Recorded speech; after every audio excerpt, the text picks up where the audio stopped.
Hello students, welcome to BSSCI বেলুড়ে তোমাদের সকলকে স্বাগত জানাই। তো আজকে আমরা এমএসসি এসএলএসটি বেঙ্গলিকে টার্গেট করে আরো একটি ক্লাস তোমাদের জন্য উপহার দিচ্ছি বিএসএসসিআই এর তরফ থেকে। আজকে আমাদের এই ক্লাসে আমাদের সঙ্গে আছেন আমাদের সকলের প্রিয় সৌমিক স্যার। আজকে আমাদের আলোচ্য বিষয় শ্রীকৃষ্ণ কীর্তন। তোমরা জানো আগামী 3 মার্চ তোমাদের এমএসসি এসএলএসটির পরীক্ষা। সো সেই এমএসসি কে কেন্দ্র করে আমরা বেশ কয়েকটা ফ্রি ক্লাস তোমাদের জন্য উপহার দিতে চলেছি এবং আমাদের ইতিমধ্যে বিএসএসসিআই এর তরফ থেকে মক টেস্ট সিরিজ চলছে। 31 দিনে টোটাল 31টি মক টেস্ট, প্রতিদিন একটি করে, যে মক টেস্ট গুলোর মাধ্যমে তোমরা নিজেদের সম্পূর্ণ পড়াশোনাটাকে শুধু যে কাভার আপ করতে পারবে সেটা নয়, তার সঙ্গে সঙ্গে রিভিশনও করে নিতে পারবে। তো সব মিলিয়ে আজকের এই ক্লাস বাংলার ছাত্রছাত্রীদের জন্য। তো আমি আর বেশি দেরি করব না, আমি স্যারকে শুরু করতে অনুরোধ করব। তবে তার আগে প্রত্যেককে জানিয়ে রাখবো, ক্লাসটা যেহেতু ফ্রি, সকলে একসঙ্গে মিলে করছেন, তাই অবশ্যই ক্লাসের নিয়মাবলী মানবেন। ক্লাসটা হয়তো ফ্রি, কিন্তু সময়ের মূল্য অনেক, তাই প্রত্যেকে খাতা পেন সঙ্গে নিয়ে বসবেন, নিজের মাইকটা মিউট রাখবেন, স্ক্রিন শেয়ার করবেন না, এবং আপনার তরফ থেকে কোনো আওয়াজ এসে যেন আমাদের স্টুডেন্টদের বা অন্য কারোর ডিস্টার্বের কারণ না হয়ে ওঠেন, সেদিকে লক্ষ্য রাখবেন। স্যারকে অনুরোধ করবো শুরু করার জন্য। স্যার। Thank you sir. সকলকেই শুভ সন্ধ্যা। তোমাদের মধ্যে থেকে কেউ একজন একটুখানি রেসপন্স করবে যে স্ক্রিন ঠিকভাবে দেখতে পাচ্ছ কিনা আর আমার আওয়াজ স্পষ্ট শুনতে পাচ্ছ কিনা। হ্যাঁ স্যার, দেখা যাচ্ছে আর শোনাও যাচ্ছে। ওকে ওকে ওকে, থ্যাংক ইউ। আজকে আমরা শ্রীকৃষ্ণ কীর্তন সম্পর্কে অবশ্যই আলোচনা করব, কিন্তু আমি প্রতিটি ক্লাসে যেটা বলি সেটা আজকেও বলবো, যে শুধুমাত্র যে এটা পরীক্ষার জন্য পড়তে হবে এরকম ভাবে না পড়ে একটুখানি গল্পের মতো, কারণ আফটার অল আমরা সকলেই তো বাংলা বিষয়ের ছাত্রছাত্রী।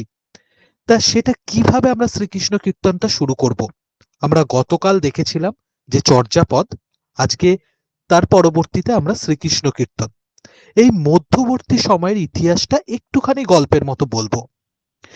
1202 খ্রিস্টাব্দে যখন তুর্কি সেনাপতি ইখতিয়ারউদ্দিন বিন বখতিয়ার খলজি মাত্র 17-18 জন সেনা নিয়ে লক্ষণ সেনের রাজধানী নবদ্বীপ আক্রমণ করছেন, এবং তার পরবর্তীতে তুর্কি বিজয়ের ফলে ভারতীয় সমাজ ব্যবস্থা যখন ভেঙে যাচ্ছে, তখন কিন্তু বেশ অনেকখানি সময় কিন্তু যাকে বলে অন্ধকারাচ্ছন্ন যুগ, বন্ধা যুগ বা মাৎস্যান্বয়ের যুগ বলে কিন্তু আমরা দেখতে পাই। মোটামুটি এই যে বন্ধা যুগ বা অন্ধকারাচ্ছন্ন যুগটা, এর সময়কাল কিন্তু 1200 থেকে 1350 খ্রিস্টাব্দ পর্যন্ত, যদিও এই নিয়ে বিভিন্ন রকম মতভেদ প্রচলিত আছে। এইবার আমরা যদি বড়ু চণ্ডীদাসের শ্রীকৃষ্ণ কীর্তন নিয়ে আলোচনা করি, চর্যাপদ যেমন প্রাচীন যুগের প্রথম এবং একটা উল্লেখযোগ্য সাহিত্যিক নিদর্শন, তেমনি মধ্যযুগের প্রথম সাহিত্যিক নিদর্শন কিন্তু এই বড়ু চণ্ডীদাসের শ্রীকৃষ্ণ কীর্তন। এর পুঁথি আবিষ্কার হয়েছিল প্রাচীন বাংলা সাহিত্যের যিনি জহুরি ছিলেন বসন্ত রঞ্জন রায় বিদ্যুৎ বল্লভ। বিদ্যুৎ বল্লভ বানানটা তোমরা একটু স্ক্রিনে খেয়াল করবে, বয়হস্যি দয় বয় দয় বয় লয় লয় ভ। 1909 খ্রিস্টাব্দে বাঁকুড়া জেলার বিষ্ণুপুরের কাছাকাছি কাকিল্লা, সেই কাকিল্লা গ্রামে থাকতেন শ্রীনিবাস আচার্য, তার দৌহিত্র বংশধর শ্রী দেবেন্দ্রনাথ মুখোপাধ্যায়ের গোয়াল ঘরের মাচা থেকে। পরে 1916 খ্রিস্টাব্দে এই বসন্ত রঞ্জন রায় তিনি বঙ্গীয় সাহিত্য পরিষদ থেকে গ্রন্থাকারে পুঁথিটিকে প্রকাশ করেন। তিনি কিন্তু গ্রন্থের নাম দেন শ্রীকৃষ্ণ কীর্তন। শ্রীকৃষ্ণ কীর্তনের যে পুঁথিটি বসন্ত রঞ্জন রায় বিদ্যুৎ বল্লভ আবিষ্কার করেছিলেন, সেটি কিন্তু এই কাব্যের একমাত্র অখণ্ড পুঁথি, এবং পুঁথিটি প্রাচীন বাংলার তুলট কাগজে লিখিত, এবং ভেতরের অনেকের মতে যে কয়েকটি পৃষ্ঠা হারিয়ে গেছে বা নষ্ট হয়ে গেছে। রচনাকারের ভণিতা ছাড়া তার সম্বন্ধে এই পুঁথি থেকে সেরকম কিছু জানা যায় না। পুঁথিতে আখ্যাপত্র যেটি ছিল সেটি নষ্ট হয়ে যায়, এবং যেহেতু আখ্যাপত্র নষ্ট হয়ে যায়, তাই গ্রন্থের নাম, রচনাকাল ইত্যাদি সম্পর্কিত যে সন তারিখ সেগুলো কিন্তু কিছু জানা যায় না। এবং এই যে পুঁথিটার কথা বলছি, পুঁথিটি কিন্তু বনবিষ্ণুপুরের রাজগ্রন্থাগারে রক্ষিত ছিল। তবে পুঁথি বিশারদরা কিন্তু এই বড়ু চণ্ডীদাসের শ্রীকৃষ্ণ কীর্তন নিয়ে বিভিন্ন রকম মতভেদ যেটি রয়েছেন সেটা প্রকাশ করেন, সে নামকরণ হোক বা তার রচনাকাল নিয়ে হোক। যদি তার নামকরণ নিয়ে দেখি তাহলে দেখব যেহেতু আখ্যাপত্রটা নষ্ট হয়ে গিয়েছে, তাই আসল যে পুঁথি তার কি নাম ছিল সেটা কিন্তু জানা যায়নি। আমি যেটা একটু আগেই বলেছি, এই শ্রীকৃষ্ণ কীর্তন নামটি কিন্তু বসন্ত রঞ্জন রায় বিদ্যুৎ বল্লভের দেয়া। এই নাম দেওয়ার কারণ হিসাবে বসন্ত রঞ্জন রায় বিদ্যুৎ বল্লভ গ্রন্থের প্রথম সংস্করণের ভূমিকায় একটি কথা লিখছেন। সেটি কি কথা? যে দীর্ঘকাল যাবৎ চণ্ডীদাস বিরচিত কৃষ্ণ কীর্তনের অস্তিত্ব বর্তমান থাকায় আলোচ্য কৃষ্ণলীলা বিষয়ক কাব্যটির অনুরূপ নাম নির্দেশ করা হলো, যে কৃষ্ণের কীর্তন করছে আর কি। বসন্ত রঞ্জন রায় বিদ্যুৎ বল্লভের দেয়া এই শ্রীকৃষ্ণ কীর্তন নামের বিরুদ্ধেও কিন্তু অনেক রকম আপত্তি উঠেছে। সেই আপত্তিগুলো কেন উঠেছে? কারণ পুঁথিতে যে রসিদ পাওয়া গেছে তাতে শ্রীকৃষ্ণ সন্দর্ভ এই নামটি কিন্তু পাওয়া গেছিল। এছাড়া শ্রীকৃষ্ণ কীর্তন নামের যে কীর্তন যে শব্দটি সেটা কিন্তু কাব্যের যে স্বরূপ তার সাথে অসঙ্গতিপূর্ণ। বিমান বিহারী মজুমদার তিনি এই গ্রন্থের নামকরণ বলছেন রাধাকৃষ্ণের ধামালি হওয়া উচিত ছিল, অর্থাৎ তাদের বিষয়ক। ধামালি বলতে একটা কোনো বিষয় কেন্দ্রিক বিভিন্ন রকম যে রচনা সেটা। এর রচনা কাল নিয়েও কিন্তু বিভিন্ন রকম মতভেদ রয়েছে এবং সকল পণ্ডিত কিন্তু এই রচনাকাল নিয়ে কোনো ঐক্যমত্যে আসতে পারেননি। বসন্ত রঞ্জন রায় বিদ্যুৎ বল্লভের যে পুঁথিটি আবিষ্কার হয়েছিল তাতে যে চিরকুট পাওয়া যায় তাতে 1089 সনের উল্লেখ রয়েছে এবং লিপি বিশারদ রাখাল দাস বন্দ্যোপাধ্যায় 1318 সালে শ্রীকৃষ্ণ কীর্তনের যে লিপি ছিল সেটি পরীক্ষা করেন এবং তিনি এই সিদ্ধান্তে আসেন যে শ্রীকৃষ্ণ কীর্তনের পুঁথি পঞ্চদশ শতাব্দীর শেষে বা তার কাছাকাছি কোনো সময় এটা অনুলিখিত হয়ে থাকবে। অন্যদিকে অসিত কুমার বন্দ্যোপাধ্যায় তিনি কিন্তু মোটামুটি এর কাল নির্ণয় করেছেন 1682 খ্রিস্টাব্দ। এছাড়া ভাষাতাত্ত্বিক বিচার বিশ্লেষণে শ্রীকৃষ্ণ কীর্তনের যে ভাষা তা মধ্যযুগের বাংলা ভাষার আদি যে একটা স্তরকে উল্লেখ করে সেটা কিন্তু প্রায় সকলেই স্বীকার করে নিয়েছেন এবং সেই মতবাদকে গুরুত্ব দিয়ে সকলেই কিন্তু মোটামুটি চতুর্দশ থেকে পঞ্চদশ শতকের মধ্যে এর রচনাকাল এটা কিন্তু উল্লেখ করছেন। আসলে শ্রীকৃষ্ণ কীর্তনের মধ্যে পয়ার ছন্দের একটা সংহত রূপ ছিল, ছিল বিষয়বস্তুর অভিনবত্ব এবং এটা প্রাক চৈতন্য যুগের একটা অন্যরকম রস পরিবেশিত করেছিল। এছাড়া আমরা যদি তার কবি পরিচয় দেখি, কবি পরিচয় শ্রীকৃষ্ণ কীর্তনের যে 415টি পদ ছিল সেই 415টি পদের মধ্যে বড়ু চণ্ডীদাসের ভণিতা আছে 43 বার এবং এই ভণিতাগুলিতে আসলে ভণিতা বলতে বোঝায় যেখানে আর কি রচনাকার তার নিজের সম্পর্কে কিছু বলে যায় ধাঁধার আকারে। হয়তো ভণিতাগুলিতে বিভিন্ন নাম পাওয়া যায়, বড়ু চণ্ডীদাস, চণ্ডীদাস, অনন্ত বড়ু চণ্ডীদাস ইত্যাদি, এবং এই বিভিন্ন নাম পাওয়ার যাওয়ার কারণেই কিন্তু একটা দ্বন্দ্বের সৃষ্টি হয় এবং সেখান থেকেই সৃষ্টি হয় চণ্ডীদাস সমস্যা। কেউ কেউ মনে করেন কবির নাম অনন্ত এবং চণ্ডীদাস তার উপাধি, কিন্তু ভণিতায় শুধু এই অনন্ত কোথাও কিন্তু ব্যবহার হয়নি, তাই অনন্ত যে তার নাম নয় এবং এই নাম তার অপ্রচলিত নাম হতে পারে কিংবা কোনো কারো মারফত দেয়া হতে পারে, এটাও কিন্তু অনেকে মনে করে। তাই অনেকেই এই মতবাদটাকে স্বীকার করে নেয় যে বড়ু চণ্ডীদাসই তার আসল নাম। এবার প্রশ্ন, এই বড়ু শব্দটির অর্থ কি? বড়ু শব্দটি বটু শব্দ থেকে এসেছে এবং বটু শব্দের অর্থ হলো ব্রাহ্মণ সন্তান। তাই এটা মনে করা হয় যে বড়ু চণ্ডীদাস একজন ব্রাহ্মণ সন্তান ছিলেন এবং এই মতের সপক্ষে যে যুক্তিগুলো সেই যুক্তিগুলো হলো তিনি নিজে ভণিতায় নিজেকে বাসুলির সেবক উল্লেখ করেছেন। কিন্তু এতেই কি সব সমস্যার সমাধান হয়ে গেল? না, হয়নি। কারণ বড়ু চণ্ডীদাস ও পদাবলিকার চণ্ডীদাসকে ঘিরেও কিন্তু অনেক সমস্যা ঘনীভূত হয়েছে এবং তার যে নিরসন সেটা কিন্তু আজ পর্যন্ত সেইভাবে হয়নি।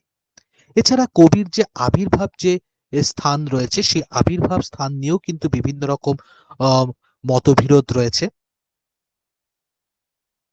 কেউ কেউ বলেন যে বীরভূমের নান্নুর, কারো কারো মতে বাঁকুড়ার ছাতনা, কারণ বাঁকুড়ার ছাতনাতে কিন্তু বাসুলীর মন্দির রয়েছে।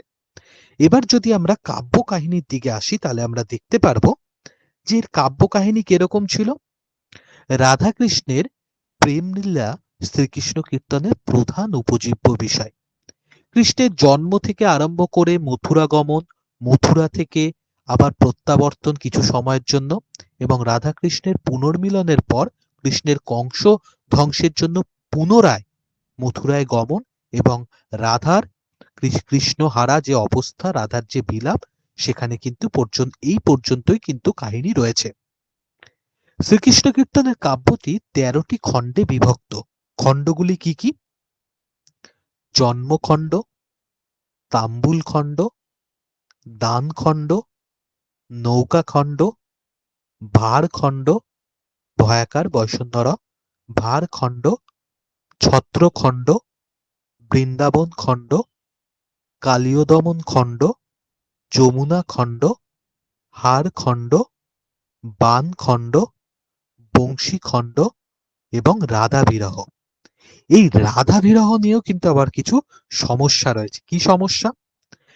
দেখো, প্রত্যেকটার ক্ষেত্রেই খণ্ড শব্দটি রয়েছে, কিন্তু রাধা বিরহের ক্ষেত্রে খণ্ড নামটি কিন্তু ব্যবহার করা হয়নি।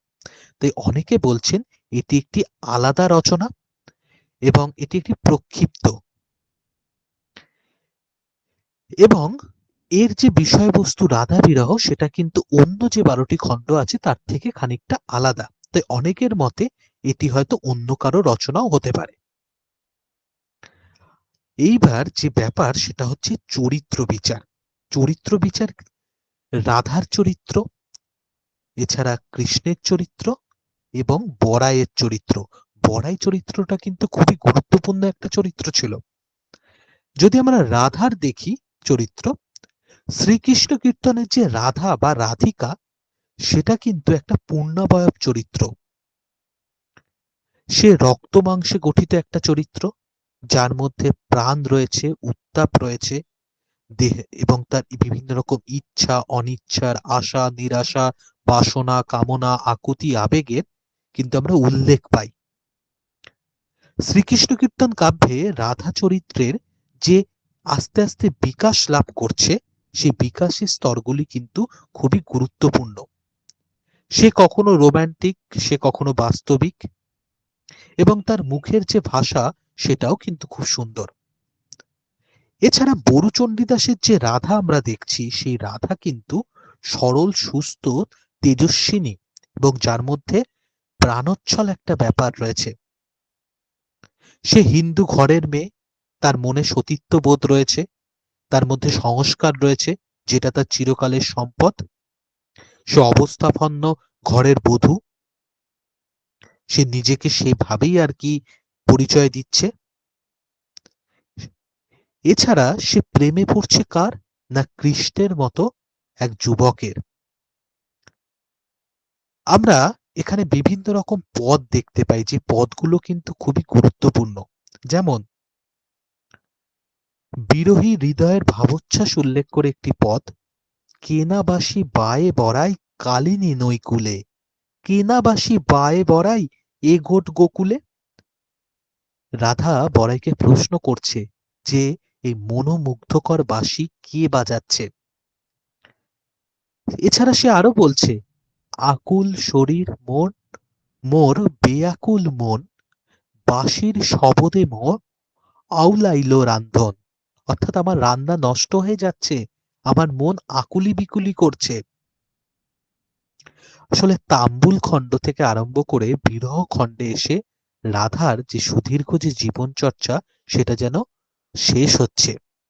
সে বিচ্ছেদ লাভ করছে, সে একটি ক্ষণস্থায়ী মিলনের জন্য আকুতি তার মধ্যে দেখা যাচ্ছে। সে নীতি, এক সময় যে নীতির দোহাই দিয়ে প্রথমে সে দেয় কৃষ্ণের একটুখানি দর্শন লাভের জন্য, একটুখানি সান্নিধ্য লাভের জন্য, সে কিন্তু নীতি বিসর্জন দিয়ে কৃষ্ণের কাছে যেতে চাইছে। তাই কৃষ্ণ যখন পুনরায় মথুরা ফিরে যাচ্ছে তার মধ্যে কিন্তু বিরহ, বিলাপ এগুলো কিন্তু লক্ষ্য করা যাচ্ছে। অন্যদিকে কৃষ্ণ চরিত্রের ক্ষেত্রে আমরা কি দেখব? তার নায়ক কৃষ্ণ, এবং এই কৃষ্ণ নিয়ে অনেকের অনেক অভিযোগ রয়েছে। রাধা ছিল একজন গ্রাম্য যুবতী, এবং কৃষ্ণকে এখানে কৃষ্ণের যে প্রেম দেখানো হয়েছে, কৃষ্ণের প্রেম, রাধার প্রেমের মধ্যে বিভিন্ন রকম আকুতি, আবেগ, বাসনা থাকলেও কৃষ্ণের প্রেমকে কিন্তু এখানে দেহ কামনা নির্ভর বলা হয়েছে। যে রাধার দেহ সম্ভোগ করে নিজের কাম প্রবৃত্তি চরিতার্থ করাটাকেই মূল লক্ষ্য মনে করেছে। বংশীখণ্ডে যখন রাধার ব্যাকুল অবস্থা দেখা যাচ্ছে, যখন তার ব্যাকুল অনুরোধে বড়াই নানা জায়গায় কৃষ্ণকে খুঁজে ব্যর্থ হওয়ার পর তার পরামর্শে কৃষ্ণের বাঁশি চুরি করে, কৃষ্ণ কিন্তু সেই অবস্থায় অবোধ বালকের মতো তারস্বরে কান্না করে। অর্থাৎ কৃষ্ণকে এখানে সাধারণ হিসেবে দেখানো হচ্ছে এক সময়, এবং সে কাকুতি মিনতি করছে বাঁশি ফেরত পাওয়ার জন্য। সে বলছে, নটকি গোয়ালি, নটক গোয়ালি ছিনারি পামরি সত্য ভাষ নাহি তোরে। সে কি বলছে? নটকি গোয়ালি ছিনারি পামরি সত্য ভাষ নাহি তোরে। অর্থাৎ কৃষ্ণকে আমরা একজন সাধারণ হিসাবে দেখতে পাচ্ছি। কবি তার শ্রীকৃষ্ণ কীর্তন কাব্যে কৃষ্ণের পৌরাণিক মহিমা প্রচার করে একদিকে সাধারণের জন্য যেরকম ঐশ্বর্য মিশ্র ভক্তিরস জাগ্রত করতে চেয়েছেন, অন্যদিকে কাব্যকে যাতে লোকের মনোরঞ্জন করে তোলা যায় কাব্যটাকে, তার জন্য চরিত্রগুলোকে তিনি বাস্তব করে তুলেছেন, এবং তার যে পরিবেশ, সেই পরিবেশের লৌকিকতাও তিনি কিন্তু কোনো ফাঁকি দেননি। তাই তার কৃষ্ণ হয়ে উঠেছে মধ্যযুগের এক গ্রাম্য গোপ যুবক। একটি উল্লেখযোগ্য চরিত্র ছিল এখানে বড়াই। বড়াই বানান তোমরা কোথাও কোথাও ব ডয় শূন্য রয় আকার রস্যই দেখতে পাবে, কোথাও কোথাও ব ডয় শূন্য রয় আকার অন্তস্তয় রস্যইকার দেখতে পাবে। এটি একটি পার্শ্ব চরিত্র, সেটা অপ্রধান হয়েও কিন্তু কাব্যে যথেষ্ট প্রাধান্য বিস্তার করেছে। বড়াইকে এখানে দূতি হিসেবে ব্যবহার করা হয়েছে। দূতি বলতে কৃষ্ণের প্রেম নিয়ে খবরাখবর নিয়ে সে রাধার কাছে যাচ্ছে, রাধার খবরাখবর সে কৃষ্ণকে দিচ্ছে। সে কিন্তু রাধার অভিভাবিকাও কিন্তু ছিল, এবং একজন পরামর্শদাত্রীও কিন্তু ছিল। বড়াই আসলে রাধার মা পদুমার পিসি, এবং এখানে আমরা কিন্তু বড়াই চরিত্রের বিভিন্ন রকম, শুধুমাত্র যে সে দূতির কাজ করছে তা নয়, সে কিন্তু রাধার যে মনের ভেতরকার অবস্থা সেটাও কিন্তু অনুভব করছে, তার পরিচয় কিন্তু আমরা কাব্যে দেখতে পাবো। সে যেন রাধার সখীর মতো রাধাকে পরামর্শ দিচ্ছে, নানান পরামর্শ। সে কখনো বলছে রাধাকে কৃষ্ণকে যাতে সে পায়, সেই বাঞ্ছা নিয়ে, সেই মনোবাঞ্ছা যাতে পূরণ হয় তার জন্য যাতে সে চণ্ডীর পূজা করে। কখনো তাকে সেজে গুজে কদম্বতলে অপেক্ষা করতে বলেছে, আবার কখনো সে নিজেই কৃষ্ণের অনুসন্ধানে বের হয়েছে। আবার যখন কৃষ্ণকে দূর থেকে দেখে রাধা জ্ঞান হারাচ্ছে, তখন সেই বড়াই কিন্তু তার পরিচর্যা করে তার জ্ঞান নিয়ে আসছে। তাহলে এই গেল চরিত্র বিচার। এরপরে আমরা যদি দেখি তার বিভিন্ন রকম শ্রীকৃষ্ণ কীর্তনের যে পৌরাণিক ও লৌকিক উপাদান, সেটাও কিন্তু গুরুত্বপূর্ণ। বাংলা সাহিত্যে রাধাকৃষ্ণ কথার প্রথম আখ্যান কাব্য হচ্ছে এই শ্রীকৃষ্ণ কীর্তন। তাই অনেকের মনে একটা প্রশ্ন জাগে যে লেখক কোথা থেকে এর কাহিনী বা এর যে বিভিন্ন রকম উপাদান সেগুলো সংগ্রহ করেছে। আসলে বিভিন্ন রকম পৌরাণিক এবং লৌকিক উপাদান থেকে কবি শ্রীকৃষ্ণ কীর্তনের কাহিনী রচনা করেছিলেন। শ্রীকৃষ্ণ কীর্তনে এরকম কিন্তু বহু পুরাণ কাহিনীর উল্লেখ আছে, তেমনি উল্লেখ আছে বিভিন্ন রকম লোকমুখে প্রচলিত নানান প্রসঙ্গের। এর যদি পৌরাণিক উপাদান দেখি তাহলে আমরা দেখতে পাবো এর মধ্যে বিষ্ণু পুরাণ, পদ্ম পুরাণ, ভাগবত ইত্যাদি উল্লেখ রয়েছে। তার কৃষ্ণ নারদ চরিত্র এগুলি কিন্তু পুরাণ অনুসারী। বিভিন্ন রকম উপমান নির্বাচনে, বিভিন্ন রকম উক্তি প্রত্যুক্তিতে, কাহিনীর বয়নে তিনি কিন্তু এই পৌরাণিক উপাদানগুলিকে স্বীকার করেছেন। আবার যদি লৌকিক উপাদানের ক্ষেত্রে দেখি তাহলে দেখব শ্রীকৃষ্ণ কীর্তনের যে প্রধান কাহিনী সেটা ভাগবত থেকে গ্রহণ করা হলেও পৌরাণিক উপাদানের ফাঁকে ফাঁকে বরু চণ্ডীদাস কিন্তু লৌকিক উপাদানকেও স্থান করে দিয়েছেন তার কাব্যে। তার কাব্যে তাই ঝুমুর গানের প্রসঙ্গ রয়েছে। যেমন আমি একটা উদাহরণ দিচ্ছি বংশীখণ্ডের। সুস্বরবাসীর নাচ শুনিয়া বরাই রান্ধিল যে সুনহ কাহিনী, আম্বল ব্যঞ্জনে মো বেসো আর দিল সাকে দিল কানা সোয়া পানি। ঝুমুর গানের মতো করে তিনি এখানে কিন্তু বর্ণনা করছেন। শ্রীকৃষ্ণ কীর্তনের যে নৌকা বিলাসের কাহিনী তা কিন্তু অনেকটা ঝুমুর গানকে কেন্দ্র করে। শ্রীকৃষ্ণ কীর্তনে আমরা বহু লৌকিক শব্দের প্রয়োগ, লৌকিক উপমা রূপক, বিভিন্ন রকম প্রবাদ প্রবচনের কিন্তু উল্লেখ পাই। যেমন ভাগিল সোনার ঘট জুড়ি বাক পারি, উত্তম জনের নেহা তেহেন মুরারি, যে পুনি আধম জন আন্তরে কপট, তাহার সে নেহা জেনহ মাটির ঘট। এরকম আমরা কিন্তু বিভিন্ন রকম লৌকিক শব্দের প্রয়োগ দেখতে পাই। অনেকেই বরু চণ্ডীদাসের শ্রীকৃষ্ণ কীর্তন এবং জয়দেবের গীত গোবিন্দের মধ্যে কিছু তুলনা টেনেছেন। সেটা কিরকম? সেটা হলো এরকম, বাংলা কাব্য সাহিত্যের যখন একদম প্রত্যুষ লগ্ন, সেই সময় কাহিনী কল্পনায়, চরিত্র সৃষ্টিতে এবং পয়ার ছন্দের বিবিধ যে একটা রূপ নির্মাণ, তাতে কিন্তু বরু চণ্ডীদাস বৈচিত্র্যের পরিচয় দিয়েছেন। তিনি এক নতুন যেন কাব্য বিপ্লব নিয়ে এলেন। পুরনো হলেও তার এই কাহিনী নতুন, তার চরিত্রগুলি নতুন। তাই অনেকে বলছেন বরু ধরা দিয়েও যেন অধরা। তাই পুরাণ বলি কিংবা গীত গোবিন্দ প্রভৃতি থেকে তিনি কাব্যের উপাদান সংগ্রহ করলেও তার কাব্যের মধ্যে কিন্তু মৌলিকত্ব ছিল, যা কিন্তু প্রশংসার দাবি করে। বরু চণ্ডীদাসের শ্রীকৃষ্ণ কীর্তন কাব্যের মধ্যে অনেকেই কিন্তু জয়দেবের, বিশেষ করে অনেকেই বলতে এখানে অনেক সমালোচকের কথা বলা হচ্ছে, তারা কিন্তু জয়দেবের বিশাল প্রভাব লক্ষ্য করেছেন। আসলে জয়দেবের যে গীত গোবিন্দ সেটা কিন্তু যুগ সন্ধিক্ষণের একটা কাব্য। এখানে আমরা কৃষ্ণ রাধিকার প্রেম কথাকে নিয়ে জয়দেব গীত গোবিন্দ কাব্যটি রচনা করেছিলেন, সেখানে বরু চণ্ডীদাসও শ্রীকৃষ্ণ রাধিকার প্রেম কথাকে নিয়েই তার এই শ্রীকৃষ্ণ কীর্তন কাব্য রচনা করেছেন। তাই উভয়ের মধ্যে একটা গঠনগত সাদৃশ্য ছিল, কারণ উভয় কিন্তু কৃষ্ণ আর রাধার যে প্রেম কথা সেটাই কিন্তু তাদের কাব্যের উপজীব্য বিষয় করছে। গীত গোবিন্দ কাব্যটি যেরকম বিভিন্ন স্বর্গে বিভক্ত ছিল এবং তার যেরকম আলাদা আলাদা নাম ছিল, যেমন প্রথম স্বর্গের নাম সামদ দামোদর, দ্বিতীয় স্বর্গের নাম অক্লেশ কেশব, তৃতীয় স্বর্গের নাম মুগ্ধ মধুসূদন, এইরকম। তেমনি কিন্তু শ্রীকৃষ্ণ কীর্তনেও কিন্তু আমরা বিভিন্ন রকম খণ্ড দেখতে পাই। গীত গোবিন্দে যেরকম আমরা বিভিন্ন রকম রাগ রাগিনী ও তাল লয়ের ইত্যাদি উল্লেখ পাই, শ্রীকৃষ্ণ কীর্তনেও কিন্তু আমরা পাই সেরকম।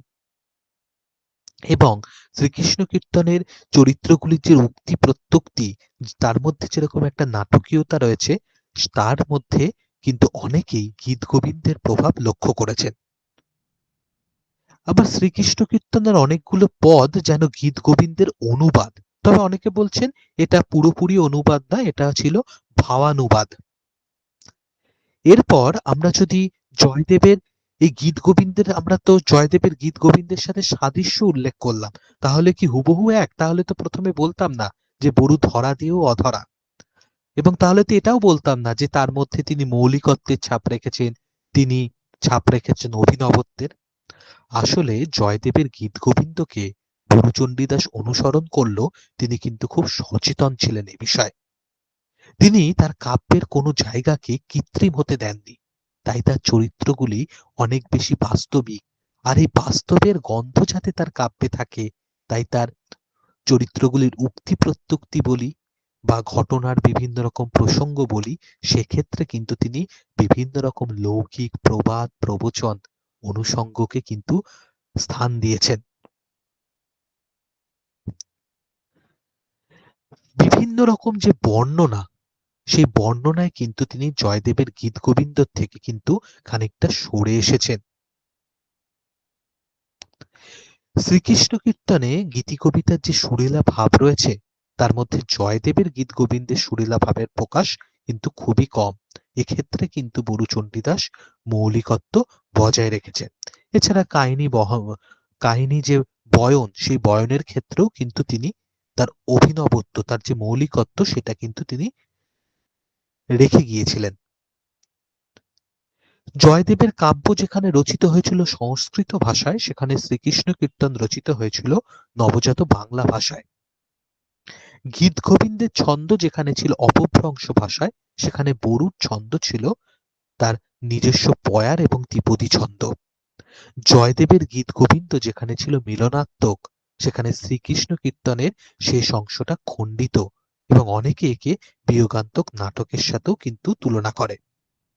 এছাড়া আমরা যদি শ্রীকৃষ্ণ কীর্তনের যদি বিভিন্ন রকম আঙ্গিক দেখি, অর্থাৎ আখ্যান ধর্মিতা, তার গীতি ধর্মিতা, নাট্য ধর্মিতা, তাহলে দেখব শ্রীকৃষ্ণ কীর্তনের কাহিনী যেন উক্তি প্রত্যুক্তির মাধ্যমে হৃদয়ের একান্ত আপন কথা বলে দিয়েছে।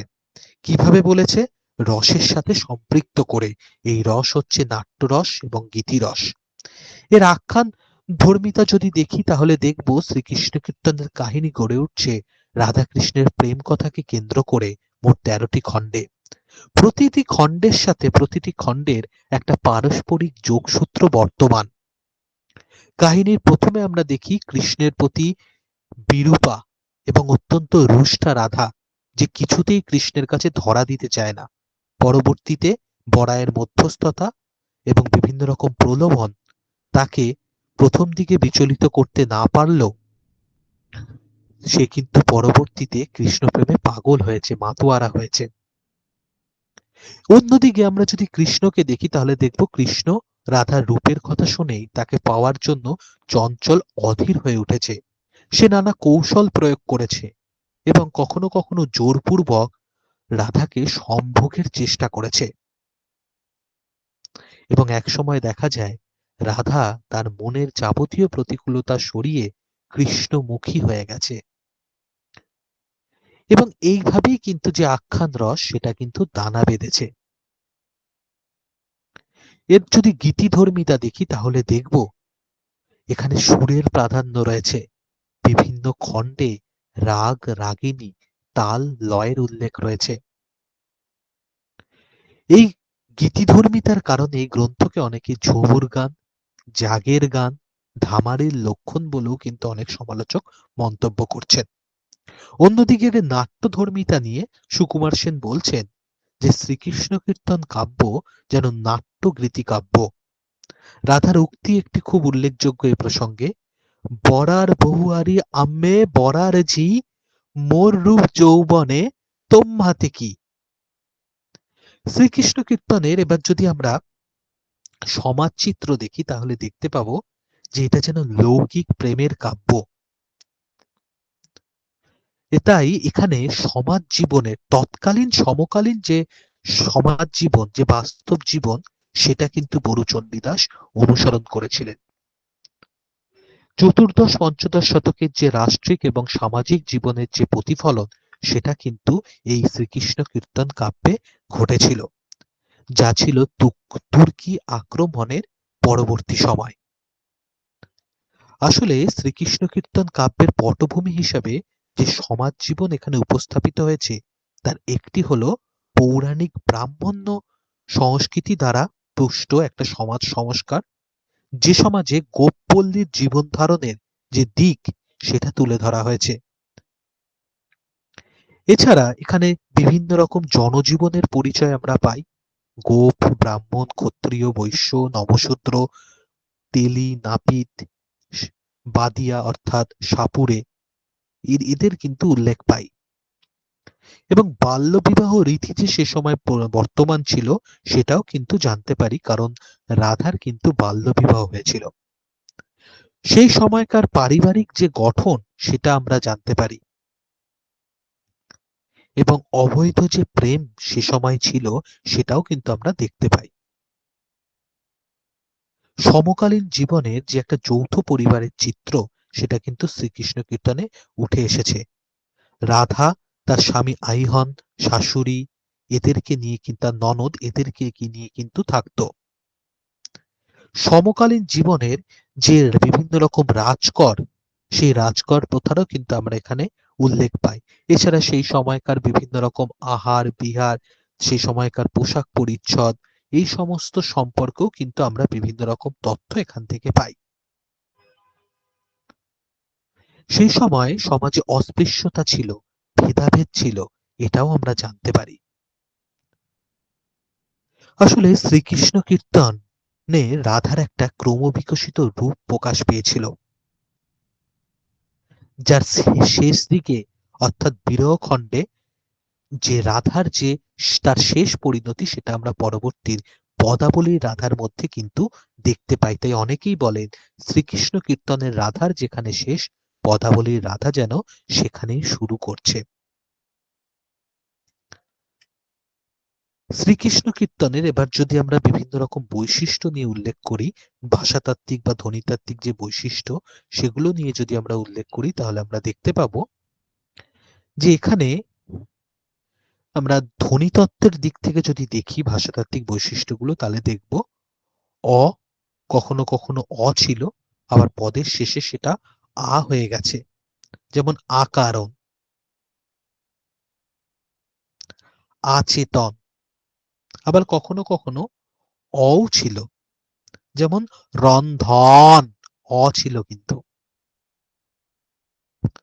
কখনো কখনো বানানের ক্ষেত্রে বিভিন্ন রকম বিপর্যয় দেখা গেছে, হ্রস্বউকার দীর্ঘকারের ক্ষেত্রে, যেমন উজ্জ্বল, হ্রস্বউকার বর্গীর জ ল, সেটা কখনো কখনো দীর্ঘকারের ব্যবহার হয়েছে হ্রস্বকারের জায়গায়। এছাড়া তার যদি আমরা রূপতাত্ত্বিক বৈশিষ্ট্যের মধ্যে দেখি, তাহলে আমরা দেখতে পারবো যে কর্তা অনুযায়ী ক্রিয়ার লিঙ্গ পরিবর্তন হয়েছে, যেমন বরাই যেহেতু স্ত্রীলোক তাই চলিলি হয়ে গেছে, ওটা চলিনি নয়, ওটা চলিলি। আমি ইতিমধ্যে স্ক্রিনশট নিয়ে রেখেছি, কারেকশনের জন্য বলে দেবো আমি। এছাড়া বিভিন্ন রকম সংখ্যাবাচক শব্দের আমরা ব্যবহার দেখছি, যেমন ৩২ রাজলক্ষণ ইত্যাদি। তারপরে আমরা যদি দেখি এর যে কাব্য মূল্য, সেই কাব্য মূল্য কেমন ছিল। বড়ু চণ্ডীদাস ছিলেন একজন পণ্ডিত কবি। তার পাণ্ডিত্যের নিদর্শন কাব্যের প্রতি ছত্রে ছত্রে ছিল। বড়ু শুধু প্রাচীন কবি নন, তিনি একজন শক্তিমান কবি ছিলেন এবং তিনি কাব্যকলায় নিপুণ ছিলেন। তিনি ধর্মশাস্ত্র, কামশাস্ত্র, নাট্যশাস্ত্রে কিন্তু সমান অভিজ্ঞ ছিল। এমনকি তিনি সঙ্গীত শাস্ত্রেও কিন্তু অভিজ্ঞ ছিল। তার বস্তু জগৎ দেখবার যে দৃষ্টি সেটা কিন্তু অসাধারণ ছিল। তাই তার কল্পনার মধ্যে কিন্তু একটা মৌলিকত্ব ছিল। বড়ু চণ্ডীদাস পুরাণ থেকে তার কাহিনী সংগ্রহ করেছেন, একথা সত্যি। বিষ্ণু পুরাণ, হরিবংশ, শ্রীমদ্ ভাগবত, পদ্মপুরাণ, বৈবর্ত পুরাণ ইত্যাদি থেকে, কিন্তু নিজের মতো করে সেটা ব্যবহার করেছেন। তাতে নাট্যগীতি রেখেছেন, তার নিজের মুন্সিয়ানা ছাপ রেখেছেন চরিত্রগুলো সৃষ্টি করতে গিয়ে, বিশেষত রাধা চরিত্র সৃষ্টি করতে গিয়ে। তিনি রাধাকে রক্ত মাংসে গঠিতা একজন সাধারণ মানবী থেকে কৃষ্ণগত প্রাণা রাধিকায় পরিণত করেছেন। তিনি অর্থাৎ বড়ু চণ্ডীদাস তার কাব্যের বিভিন্ন জায়গায় রাগ ও তালের উল্লেখ করেছেন, যথাক্রমে কেদার, মল্লার, ভৈরবী, বসন্ত রাগের এবং একতালা, জ্যোতি, আটতালা প্রভৃতি তালের।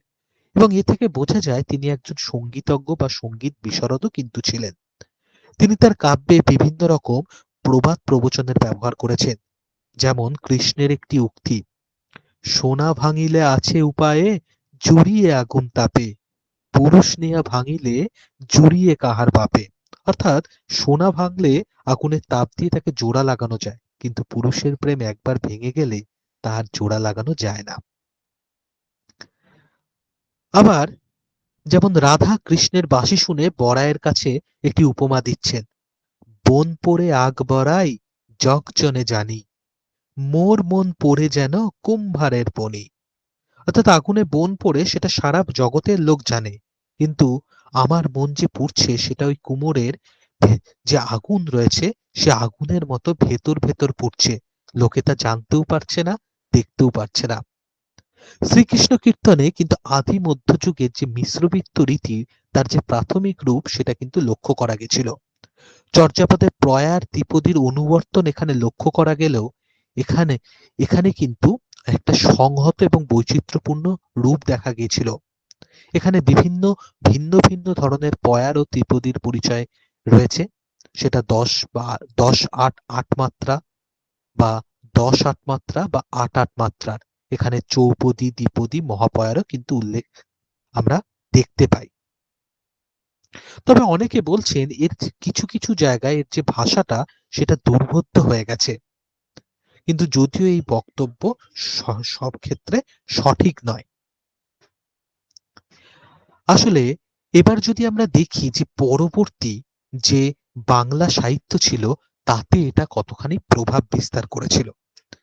অ্যাকচুয়াল যে কোনো সৃষ্টিশীল সাহিত্যের একটা উল্লেখযোগ্য বৈশিষ্ট্য হলো এর উত্তরাধিকার রেখে যাওয়া বা তার পরবর্তী যে প্রজন্ম সেখানে ছাপ ফেলে যাওয়া, সেটা কিন্তু শ্রীকৃষ্ণ কীর্তন করেছিল।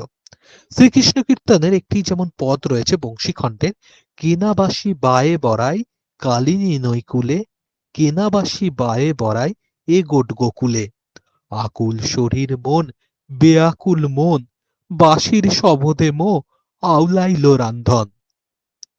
অর্থাৎ রাধা রক্তি সে একই রকম আমরা দেখতে পাচ্ছি পূর্বরাগের চণ্ডীদাস রচিত একটি পদে বৈষ্ণব পদাবলিতে, সই কেবা শুনাইল শ্যাম নাম কানের ভেতর দিয়া মরমে পশিল গো আকুল করিল মোর প্রাণ।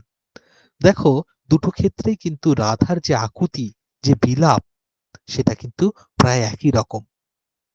লোকসাহিত্যের সঙ্গেও কিন্তু শ্রীকৃষ্ণ কীর্তনের একটা সাদৃশ্য ছিল এবং মৈমনসিংহ গীতিকায় কিন্তু শ্রীকৃষ্ণ কীর্তনের অনেকে বিক্ষিপ্ত একটা প্রভাব উল্লেখ করেছে।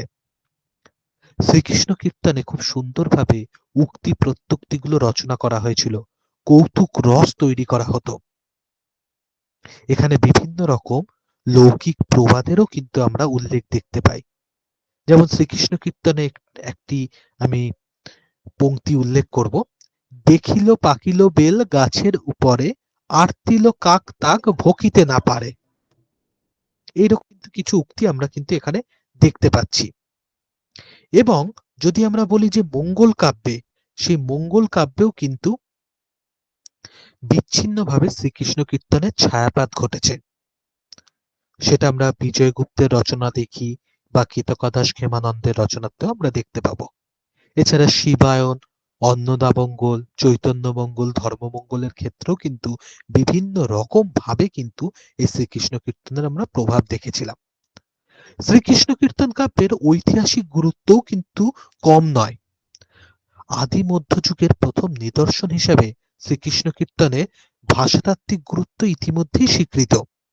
এছাড়া ঐতিহাসিক গুরুত্বও কিন্তু একটা প্রভূত পরিমাণে ছিল। আমরা এখানে চণ্ডীদাস সমস্যা দেখতে পাই, এখানে আমরা রচনাকাল নিয়ে সমস্যা দেখতে পাই, কিন্তু তবুও তুর্কি বিজয় পরবর্তী সমাজ সম্পর্কে জানতে সমাজের বিভিন্ন রকম নিয়ম কানুন সেই সময়কার সমাজচিত্র অঙ্কনে এর কিন্তু ভূমিকা উল্লেখযোগ্য ছিল।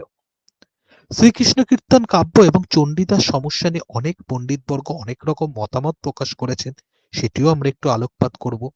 যেমন 1896 খ্রিস্টাব্দে দীনেশচন্দ্র সেনের বঙ্গভাষা ও সাহিত্য তার প্রথম সংস্করণ প্রকাশের পরে চণ্ডীদাসকে এক ও অভিন্ন বলে পাঠকেরা জানতেন এবং দীনেশচন্দ্র সেনের মতে যৌবনে যে চণ্ডীদাস তীব্র আদি রসাত্মক কাব্য রচনা করেছিল, পরিণত বয়সে তিনি আধ্যাত্মিক আধ্যাত্মিক রস সমৃদ্ধ একটা পদাবলী রচনা করেছেন এবং সেজন্য তিনি কবি চণ্ডীদাস এবং শ্রীকৃষ্ণ কীর্তন রচয়িতা যে একই ব্যক্তি ছিল সে বিষয়ে তার কোনো সংশয় ছিল না। এটা গেল দীনেশচন্দ্র সেনের একটা মতামত, যে আর কি উভয়কে অভিন্ন মনে করেছেন। কিন্তু পরবর্তীতে 1909 খ্রিস্টাব্দে বসন্ত রঞ্জন রায় বিদ্যুৎ বল্লভ যখন শ্রীকৃষ্ণ কীর্তন পুঁথি আবিষ্কার করছেন, তখন থেকে কিন্তু একটু চণ্ডীদাস সমস্যার সৃষ্টি হচ্ছে এবং এই সমস্যার ক্ষেত্রে নীলরতন মুখোপাধ্যায়, ব্যোমকেশ মুস্তাফি তারা কিন্তু বিভিন্ন রকম যুক্তি খাড়া করছে। এছাড়া 1345 বঙ্গাব্দে কলিকাতা বিশ্ববিদ্যালয়ের পুঁথিশালা থেকে মনীন্দ্র মোহন বসু যখন দীনচণ্ডীদাসের ভণিতা সম্বলিত একটা পুঁথি আবিষ্কার করছেন, তখন কিন্তু তিনি এই সিদ্ধান্তে উপনীত হচ্ছেন যে প্রাক চৈতন্য যুগের কবি বরুচণ্ডীদাস এবং উত্তর চৈতন্য যুগের পদাবলীর দীনচণ্ডীদাস, অর্থাৎ দুজনের উল্লেখ তিনি করছেন।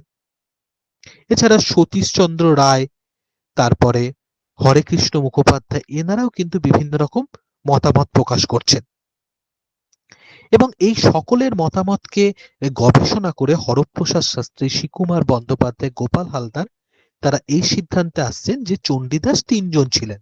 একজন ছিলেন প্রাক চৈতন্য যুগের শ্রীকৃষ্ণ কীর্তনের রচয়িতা বরুচণ্ডীদাস, আরেকজন ছিল পদাবলীর চণ্ডীদাস প্রাক চৈতন্য যুগের, আরেকজন ছিলেন দীনচণ্ডীদাস উত্তর চৈতন্য যুগের। আবার এদের সবাইকে মোটামুটি ভাবে মতামত স্বীকার করে পরবর্তীতে যে মত আসছে সেটি হলো এরকম যে একজন তো শ্রীকৃষ্ণ কীর্তনের রচয়িতা বরুচণ্ডীদাস, আরেকজন পদাবলীর চণ্ডীদাস, আরেকজন দীনচণ্ডীদাস, আরেকজন চণ্ডীদাসের উৎপত্তি হচ্ছে তিনি হচ্ছেন দ্বিজ চণ্ডীদাস। অর্থাৎ এই যে চণ্ডীদাস যে সমস্যা সেটা কিন্তু একটা মারাত্মক সমস্যা এবং এ নিয়ে বিভিন্ন রকম পণ্ডিতদের মধ্যে কিন্তু বিভিন্ন রকম মতবিরোধ যে ঘটেছিল সেটা আমরা এভাবে কিন্তু দেখতে পাচ্ছি। এ তো গেল একটা সামগ্রিক আলোচনা। এবার যে প্রশ্নটা আসে যে এখান থেকে স্যার কি কি ধরনের প্রশ্ন আসতে পারে, এখান থেকে যে ধরনের প্রশ্ন আসতে পারে সেটা কিন্তু আমি এবার তোমাদেরকে শেয়ার করব। দেখো কত খ্রিস্টাব্দে রচিত হয়েছিল, কার নাম দেয়া, কার বাড়ি থেকে পাওয়া যায়, বরুচণ্ডীদাস কোন দেবতার ভক্ত ছিলেন, এর ভাষা কোন যুগের, কোন খণ্ডের অপর নাম বস্ত্রহরণ খণ্ড যেমন যমুনা খণ্ড, কোন শতাব্দীতে রচিত, কার মতে শ্রীকৃষ্ণ কীর্তনের নাম রাখা যেন কানা ছেলের নাম পদ্মলোচন, এটা বিমান বিহারী মজুমদারের মতে, এর কয়টি খণ্ড এবং খণ্ডগুলো কিন্তু একটুখানি মনে রাখতে হবে। আবারও বলছি, শ্রীকৃষ্ণ কীর্তনকে কে নাট্য গীতিকাব্য বলেছেন না সুকুমার সেন বলেছেন, রাধাকৃষ্ণের ধামালি বলেছেন বিমান বিহারী মজুমদার, চণ্ডীদাসের বাড়ি কোথায় ছিল বরুচণ্ডীদাসের, কারো মতে বীরভূম জেলার নানুরে, আবার কারো মতে বাঁকুড়ার ছাতনায়। এটা কত বছরের প্রাচীন পুঁথি, প্রায় 400 বছর। এবং বড়াই সম্পর্কে কি হয়, দিদা, কারণ তার মায়ের পিসি ছিল। এই কাব্যের যে প্রধান কাহিনী সেটা সংগ্রহ করা হয়েছিল ভাগবত থেকে। এবং কোন খণ্ডে কৃষ্ণ গোপিনীদের বস্ত্রহরণ করেছিল না যমুনা খণ্ডে। এই খণ্ডগুলোর ক্ষেত্রে আমি একটু বলি, প্রত্যেকটা পড়বার দরকার নেই, শুধুমাত্র জেনে রাখলেই হবে যে খণ্ডে কি রয়েছে। রাখাল দাসের মতে শ্রীকৃষ্ণ কীর্তনের পুঁথিতে কয় ধরনের হস্তাক্ষর আছে না 3 ধরনের। শ্রীকৃষ্ণ কীর্তনের অন্য নাম শ্রীকৃষ্ণ সন্দর্ভ, দেখো 2 ধরনের বানান কিন্তু আমরা দেখতে পাচ্ছি। শ্রীকৃষ্ণ কীর্তনের মোট পদ সংখ্যা প্রায় 418টি, কোনো কোনো জায়গায় 415টিও দেখতে পাবে। শ্রীকৃষ্ণ কীর্তনে মোট খণ্ডিত পদের সংখ্যা 3টি, এই যেটা বলছিলাম 415, কেউ খণ্ডিত পদকে বাদ দিয়ে ধরেছে, কেউ যুক্ত করে ধরেছে 418। শ্রীকৃষ্ণ কীর্তনে খণ্ডিত পদ ছাড়া সম্পূর্ণ পদ সংখ্যা কয়টি, 415টি, যেটা বললাম একটু আগে। এটি প্রকাশ হয়েছিল 1916 খ্রিস্টাব্দে, বসন্ত রঞ্জন রায় বিদ্যুৎ বল্লভ প্রকাশ করেছিলেন বঙ্গীয় সাহিত্য পরিষদ থেকে। শ্রীকৃষ্ণ কীর্তনের সংস্কৃত শ্লোক 161টি, এর মধ্যে পুনরাবৃত শ্লোকের সংখ্যা 28টি। এটা শ্লোক হবে, লোক নয়। শ্রীকৃষ্ণ কীর্তন পুঁথিটি কোথায় রক্ষিত ছিল না বনবিষ্ণুপুরে রাজগ্রন্থাগারে। চণ্ডীদাসের সাধন সঙ্গিনী কে ছিলেন না রামী নামনী, অর্থাৎ রামী নামে এক রজক কন্যা, ধোপার মেয়ে। মোট 4জন চণ্ডীদাসের নাম জানা যায়। এরা কারা কারা একটু আগেই বললাম, বরু চণ্ডীদাস, দ্বিজ চণ্ডীদাস, অনন্ত বরু চণ্ডীদাস এবং তোমার আরেকটি হচ্ছে যে দ্বিজ চণ্ডীদাস, সেই নামটা এখানে মিসিং হয়ে গেছে, আমি এটা বলে দেবো অ্যাড করার জন্য। তাহলে 4জন পেলাম, একজন শ্রীকৃষ্ণ কীর্তনের রচয়িতা বরু চণ্ডীদাস, আরেকজন পদাবলীর চণ্ডীদাস, একজন চৈতন্য পরবর্তী যুগের দীন চণ্ডীদাস, আরেকজন হচ্ছে দ্বিজ চণ্ডীদাস। শ্রীকৃষ্ণ কীর্তনের রাধার শাশুড়ির নাম কি? জটিলা। ননদিনীর নাম ছিল কুটিলা। শ্রীকৃষ্ণ কীর্তনের যে কীর্তনের রচনা কোন ছন্দে রচিত হয়েছিল? না, পয়ার এবং ত্রিপদী ছন্দে। এবং শ্রীকৃষ্ণ কীর্তন কাব্যে বরু চণ্ডীদাসের ভণিতা কবার আছে? ওটা করার হয়ে গেছে, কবার আছে, ওটা 4 বার রয়েছে। এই হচ্ছে একটা ওভারঅল একটা আলোচনা। আমি পিপিটিটা আবার শেয়ার করব এবং একটা রিভিশন করে নেব প্রথম থেকে, তারপরে তোমাদের যার যার যা প্রশ্ন রয়েছে সেটা যেমন শুনবো। এবং গতকালকে আমি তোমাদেরকে বলে রেখেছিলাম যে চর্যাপদ থেকে তোমাদের কিছু একটু কৌতূহলী কিছু প্রশ্ন ছিল, যথাক্রমে তার অনুবাদক গণের নাম, গবেষকের নাম, কাঞ্জুর তাঞ্জুর, ঠিক আছে, এবং সাধন তত্ত্বটা কি সেটা আরেকটু যদি মানে ডিটেলে শোনা যেত। ডিটেলেই বলেছিলাম, কিন্তু এটা যেহেতু একটা জটিল বিষয়, মানে যতই বলি ততই শেষ থেকে যায়, সে সম্পর্কিত আরো বেশ কয়েক পাতার নোট যেটা আমি বলেছিলাম গতকালকে দেব, সেটা আমি অলরেডি দুপুরের মধ্যে পাঠিয়ে দিয়েছি ম্যামকে। আশা করি আজকে বা কালকের মধ্যে ম্যাম সেটা তোমাদের অ্যাপে আপলোড করে দেবে। তোমরা সেখান থেকে শুধুমাত্র যে নোটস আকারে কিছু দিয়েছি তথ্য তা নয়, আরো বাড়তি বেশ অনেকগুলো প্রশ্নও দিয়েছি যাতে করে তোমাদের সুবিধা হয়। তাই সেখানে কিন্তু তোমরা এই গবেষক, অনুবাদক, তারপর আরো বিভিন্ন রকম যে তথ্য, কাঞ্জুর তাঞ্জুর এবং আরো অনেক প্রশ্ন কিন্তু সেখানে পেয়ে যাবে। সেটা অবশ্যই বলে দেবো অল্প করে কি রয়েছে তাতে। আমরা শ্রীকৃষ্ণ কীর্তন তাহলে যেটা দেখলাম সেটা একটুখানি রিভিশন করে দিই এবং তারপরে তোমাদের থেকে প্রশ্ন নেব। আমরা শ্রীকৃষ্ণ কীর্তন কাব্যের আগে আমরা দেখেছিলাম যে তুর্কি বিজয় যখন হচ্ছে সেই সময়কার, তার পরবর্তী যে সময় প্রায় 150 বৎসর একটা অন্ধকার যুগ, সেটা দেখলাম। তারপরে আমরা বরু চণ্ডীদাসের শ্রীকৃষ্ণ কীর্তন দেখলাম, যেটা কিন্তু একটা সাহিত্যিক নিদর্শন। এটাকে আবিষ্কার করছেন বসন্তরঞ্জন রায় বিদ্যুৎ বল্লভ 1909 খ্রিস্টাব্দে, এবং তারপরে আমরা দেখলাম 1916 খ্রিস্টাব্দে এটি প্রকাশিত হচ্ছে। এছাড়া এর কিন্তু যে নামকরণ, সেই নামকরণ নিয়ে মতভেদ রয়েছে। কারো কারো মতে এটা শ্রীকৃষ্ণ সন্দর্ভ, কারো কারো মতে এটা রাধাকৃষ্ণের ধামালি।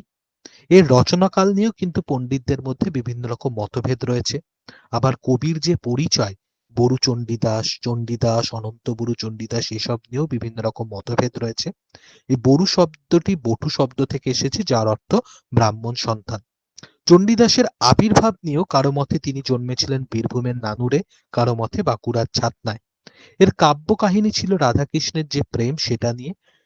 কৃষ্ণের জন্ম থেকে আরম্ভ করে মথুরায় গমন, সেখান থেকে আবার কিছুদিনের জন্য ফিরে যাওয়া, রাধাকৃষ্ণের পুনর্মিলন, এবং পুনরায় কৃষ্ণ যখন মথুরা থেকে চলে যাচ্ছে, এই মাফ করবে, যখন মথুরায় ফিরে যাচ্ছে কংসের জন্য বৃন্দাবন থেকে, তখন রাধার যে বিলাপ সেটা পর্যন্ত আমরা দেখতে পাবো। এখানে 13টি খণ্ড রয়েছে, যথাক্রমে জন্মখণ্ড, তাম্বুল খণ্ড, দান খণ্ড, নৌকা খণ্ড, ভার খণ্ড, ছত্র খণ্ড, বৃন্দাবন খণ্ড, কালীয় দমন খণ্ড, যমুনা খণ্ড, হার খণ্ড, বান খণ্ড, বংশী খণ্ড ও রাধা বিরহ। শেষের এই রাধা বিরহ নিয়ে বিভিন্ন রকম সমস্যার উৎপত্তি হয়েছে। কেউ কেউ বলছেন এটি তার রচনা নয়, কারণ এখানে শেষে খণ্ড কথাটি প্রযুক্ত হয়নি। চরিত্রের ক্ষেত্রে রাধাকে বরু চণ্ডীদাস রক্ত মাংসে গঠিত একজন চরিত্র হিসেবে দেখিয়েছে, যে প্রথম দিকে কৃষ্ণের কাছে ধরা দিতে চায়নি। বরায়ের মধ্যস্থতায় অল্প অল্প করে কৃষ্ণের প্রতি তার মধ্যে একটা আবেগ, অনুরাগ জন্মেছে এবং পরে সে কৃষ্ণগত প্রাণায় পরিণত হয়েছে। অন্যদিকে এখানে আমরা কিন্তু বরাই চরিত্রটিকে আমরা কিন্তু দূতি হিসাবে, রাধার অভিভাবিকা হিসেবে, একজন শুভাকাঙ্ক্ষী হিসেবেও কিন্তু দেখতে পাই। শ্রীকৃষ্ণ কীর্তনে এখানে কতকটা কৃষ্ণকে একজন গোপ যুবক, যে কিনা শুধুমাত্র রাধাকে দেহ সম্পর্কের মধ্যে দিয়েই কিন্তু দেখেছে, সেটা কিন্তু এর উল্লেখ আছে। আমরা এর যে পৌরাণিক এবং যে লৌকিক উপাদান সেটাও কিন্তু উল্লেখযোগ্য, বিভিন্ন রকম পুরাণ থেকে এর কাহিনী সংগৃহীত হয়েছে। তবে এখানে কিন্তু আমরা বিভিন্ন রকম লৌকিক যে উক্তি প্রত্যুক্তি প্রবাদ প্রবচন সেগুলো কিন্তু ব্যবহার করেছে। শ্রীকৃষ্ণ কীর্তন কাব্যের সাথে জয়দেবের গীত গোবিন্দে বহুলাংশে সাদৃশ্য থাকলেও বড়ু চণ্ডীদাস কিন্তু তার এই কাব্য রচনার ক্ষেত্রে কিন্তু অভিনবত্ব বজায় রেখেছেন, বিশেষ করে বজায় রেখেছেন মৌলিকতা। এর আখ্যানধর্মিতা, গীতিধর্মিতা, নাট্যধর্মিতা খুব উল্লেখযোগ্য, যে কারণে সুকুমার সেন শ্রীকৃষ্ণ কীর্তন কাব্যকে নাট্যগীতি কাব্য বলছেন। সেই সময়কার সমাজের বিভিন্ন রকম শ্রেণীর জনজীবন, বিভিন্ন রকম পরিবারের সেই কেমন ছিল, রাজকর ছিল, এই সমস্ত তথ্য কিন্তু আমরা এই শ্রীকৃষ্ণ কীর্তন থেকে পাই। এবং পরবর্তী সাহিত্যে কিন্তু শ্রীকৃষ্ণ কীর্তন প্রভাব বিস্তার করেছিল, সে মঙ্গল কাব্য হোক বা অন্যান্য কাব্যে। এবং শ্রীকৃষ্ণ কীর্তনের রাধার বিলাপ দিয়ে যেখানে শ্রীকৃষ্ণ কীর্তনের রাধা শেষ হচ্ছে, পদাবলীর রাধার যেন সেখানেই শুরু হচ্ছে। এর ধ্বনিতাত্ত্বিক এবং বিভিন্ন রকম রূপতাত্ত্বিক বৈশিষ্ট্য আমরা দেখেছিলাম, এর ছন্দ দেখেছিলাম, এর কাব্যমূল্য দেখেছিলাম, এবং শ্রীকৃষ্ণ কীর্তন কাব্যের যে একটা ঐতিহাসিক গুরুত্ব রয়েছে সেটাও কিন্তু আমরা দেখেছিলাম। তাই সুনীতি কুমার চট্টোপাধ্যায় যথার্থই বলে উঠছেন, the grammar of the speech of the Srikrishna Kirtana gives a clue of many of the forms of New Bengali. আবার সুকুমার সেন বলে উঠছেন, শ্রীকৃষ্ণ কীর্তনে মধ্যকালীন বাঙ্গালা ভাষার অবিকৃত প্রাচীন রূপটি যে পরিমাণে আছে ততটা আর কোনো পুরাণ রচনায় নেই।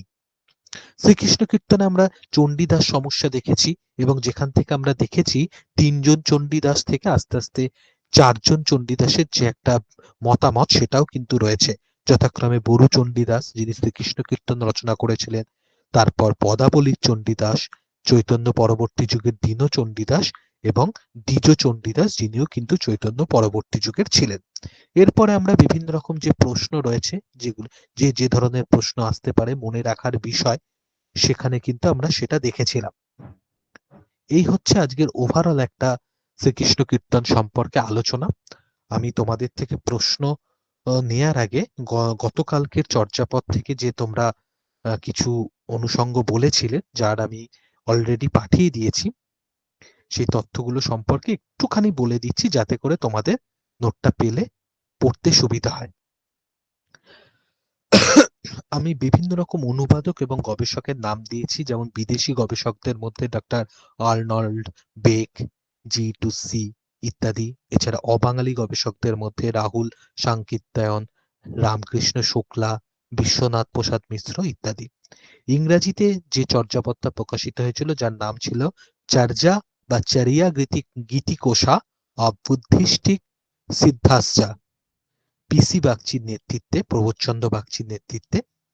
এছাড়া যে কাঞ্জুর তাঞ্জুর ছিল, তিব্বতী ভাষায় যদি কোনো মূল গ্রন্থ অনুবাদ করা হয় সেটাকে কাঞ্জুর বলা হয়, এবং যে টিকা গ্রন্থ অনুবাদ করা হয় তিব্বতী ভাষায় সেটাকে তাঞ্জুর বলা হয়।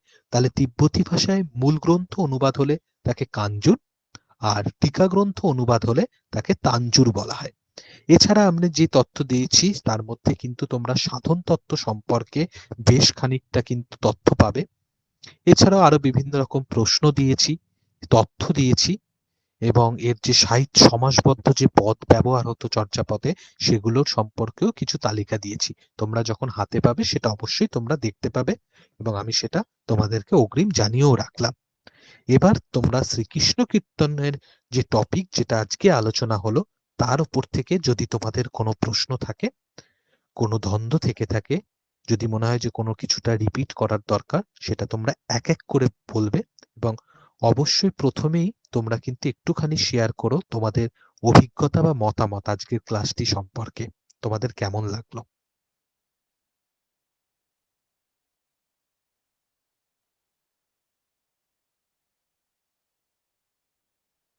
সকলে শুনতে পেয়েছো সঠিকভাবে ক্লাসটা, এই যে এতক্ষণ আলোচনা করলাম?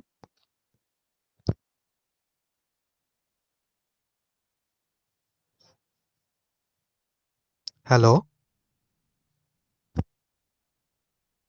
হ্যালো, সকলে শুনতে পেয়েছো?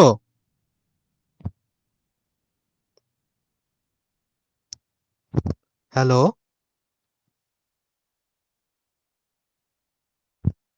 হ্যালো, কেউ একজন রেসপন্স করবে?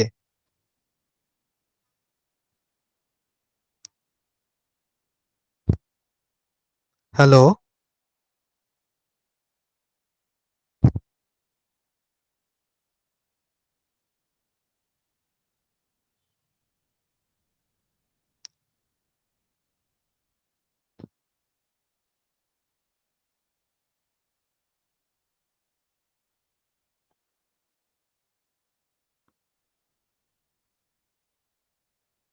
আচ্ছা মিউট করা আছে সকলকে। আচ্ছা আচ্ছা আচ্ছা আচ্ছা আচ্ছা আচ্ছা বুঝতে পেরেছি বুঝতে পেরেছি। আচ্ছা আচ্ছা আচ্ছা ঠিক আছে ঠিক আছে ঠিক আছে। তোমাদের যদি কোনো প্রশ্ন থাকে তোমরা স্ক্রিনে টাইপ করতে পারো।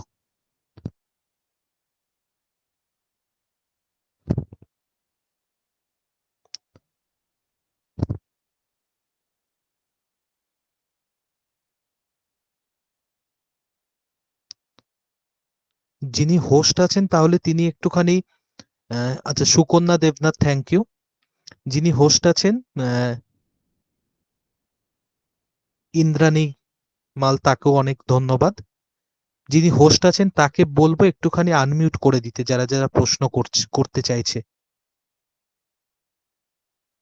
যিনি ক্লাসে রয়েছেন আর কি।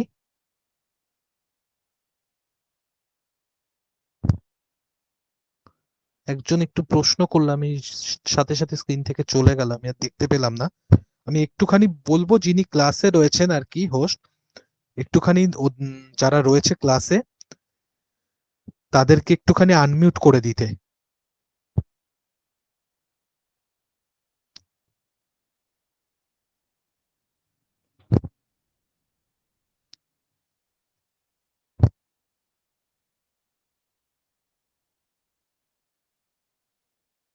আচ্ছা রচনাকাল সমস্যা, ঠিক আছে বলছি। আর কারো কোনো প্রশ্ন? যিনি হোস্ট আছেন তাকে বলছি একটুখানি আনমিউট করে দিতে সকলকে।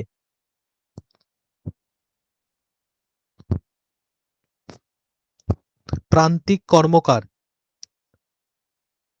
প্রশ্ন আমি তো বলছি তোমরা একটু টাইপ করো। ক্লাসে যিনি রয়েছেন একটুখানি বলবো সকলকে আনমিউট করে দিতে, ওনারা প্রশ্ন করতে চাইছে। আচ্ছা প্রান্তিক কর্মকার,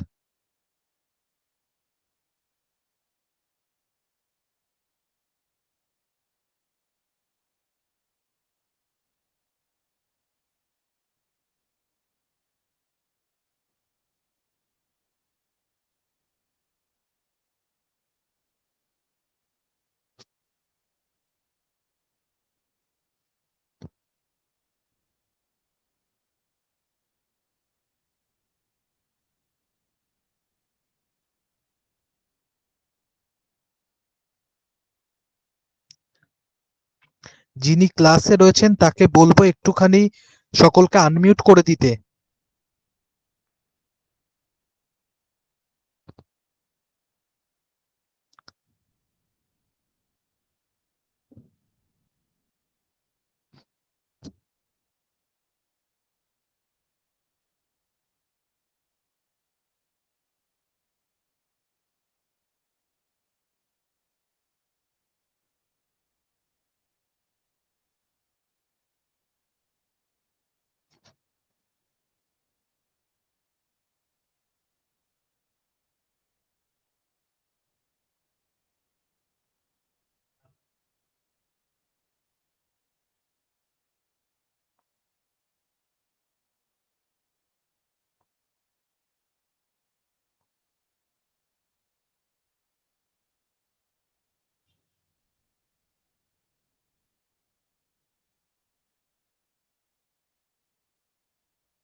আচ্ছা, আমি রচনাকাল সমস্যাটা যেটা প্রশ্ন এসছে সেটা বলছি।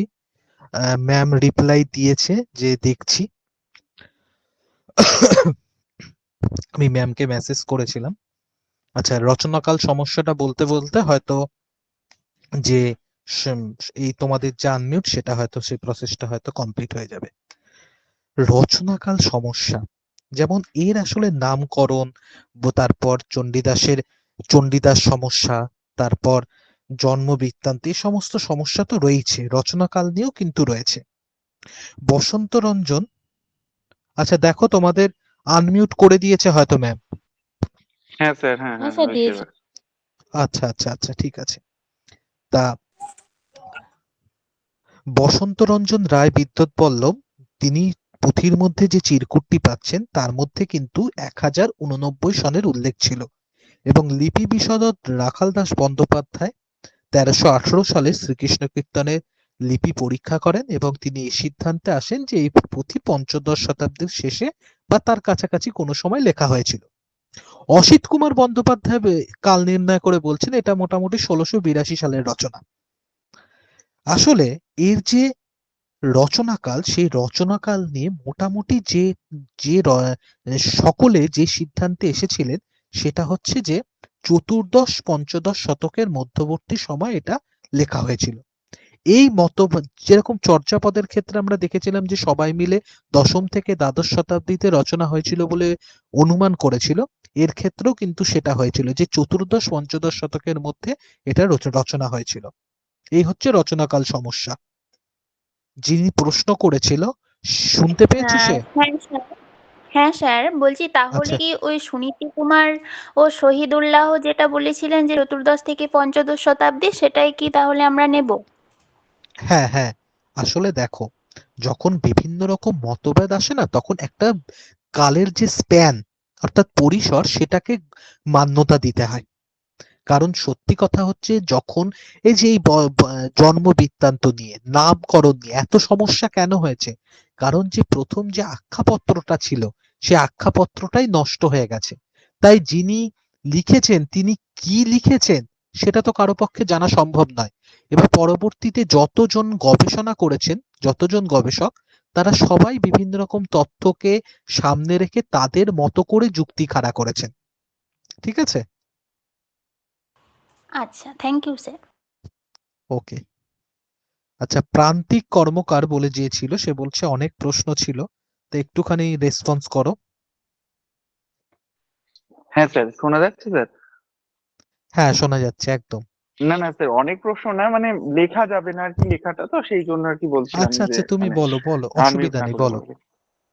হ্যাঁ স্যার, আমরা যদি মানে বরুচণ্ডী দাসের শ্রীকৃষ্ণ কীর্তনটা দেখি, মানে দুটো যদি মানে মানে কৃষ্ণলীলা কাব্যের যদি দুটো অংশ দেখি, একটা শ্রীকৃষ্ণ কীর্তন, পরবর্তীতে আমরা যে বৈষ্ণব পদাবলী দেখছি, সেইখানে তো মানে শ্রীকৃষ্ণ কীর্তনের যে কৃষ্ণকে আমরা দেখছি প্রথম থেকেই, সেখানে তো পুরোপুরি কৃষ্ণ একদম গ্রাম্য বালক, যেটা যেটা মানে পুরো কাব্যটা মানে পড়লে যেটা দেখা যায় আর কি।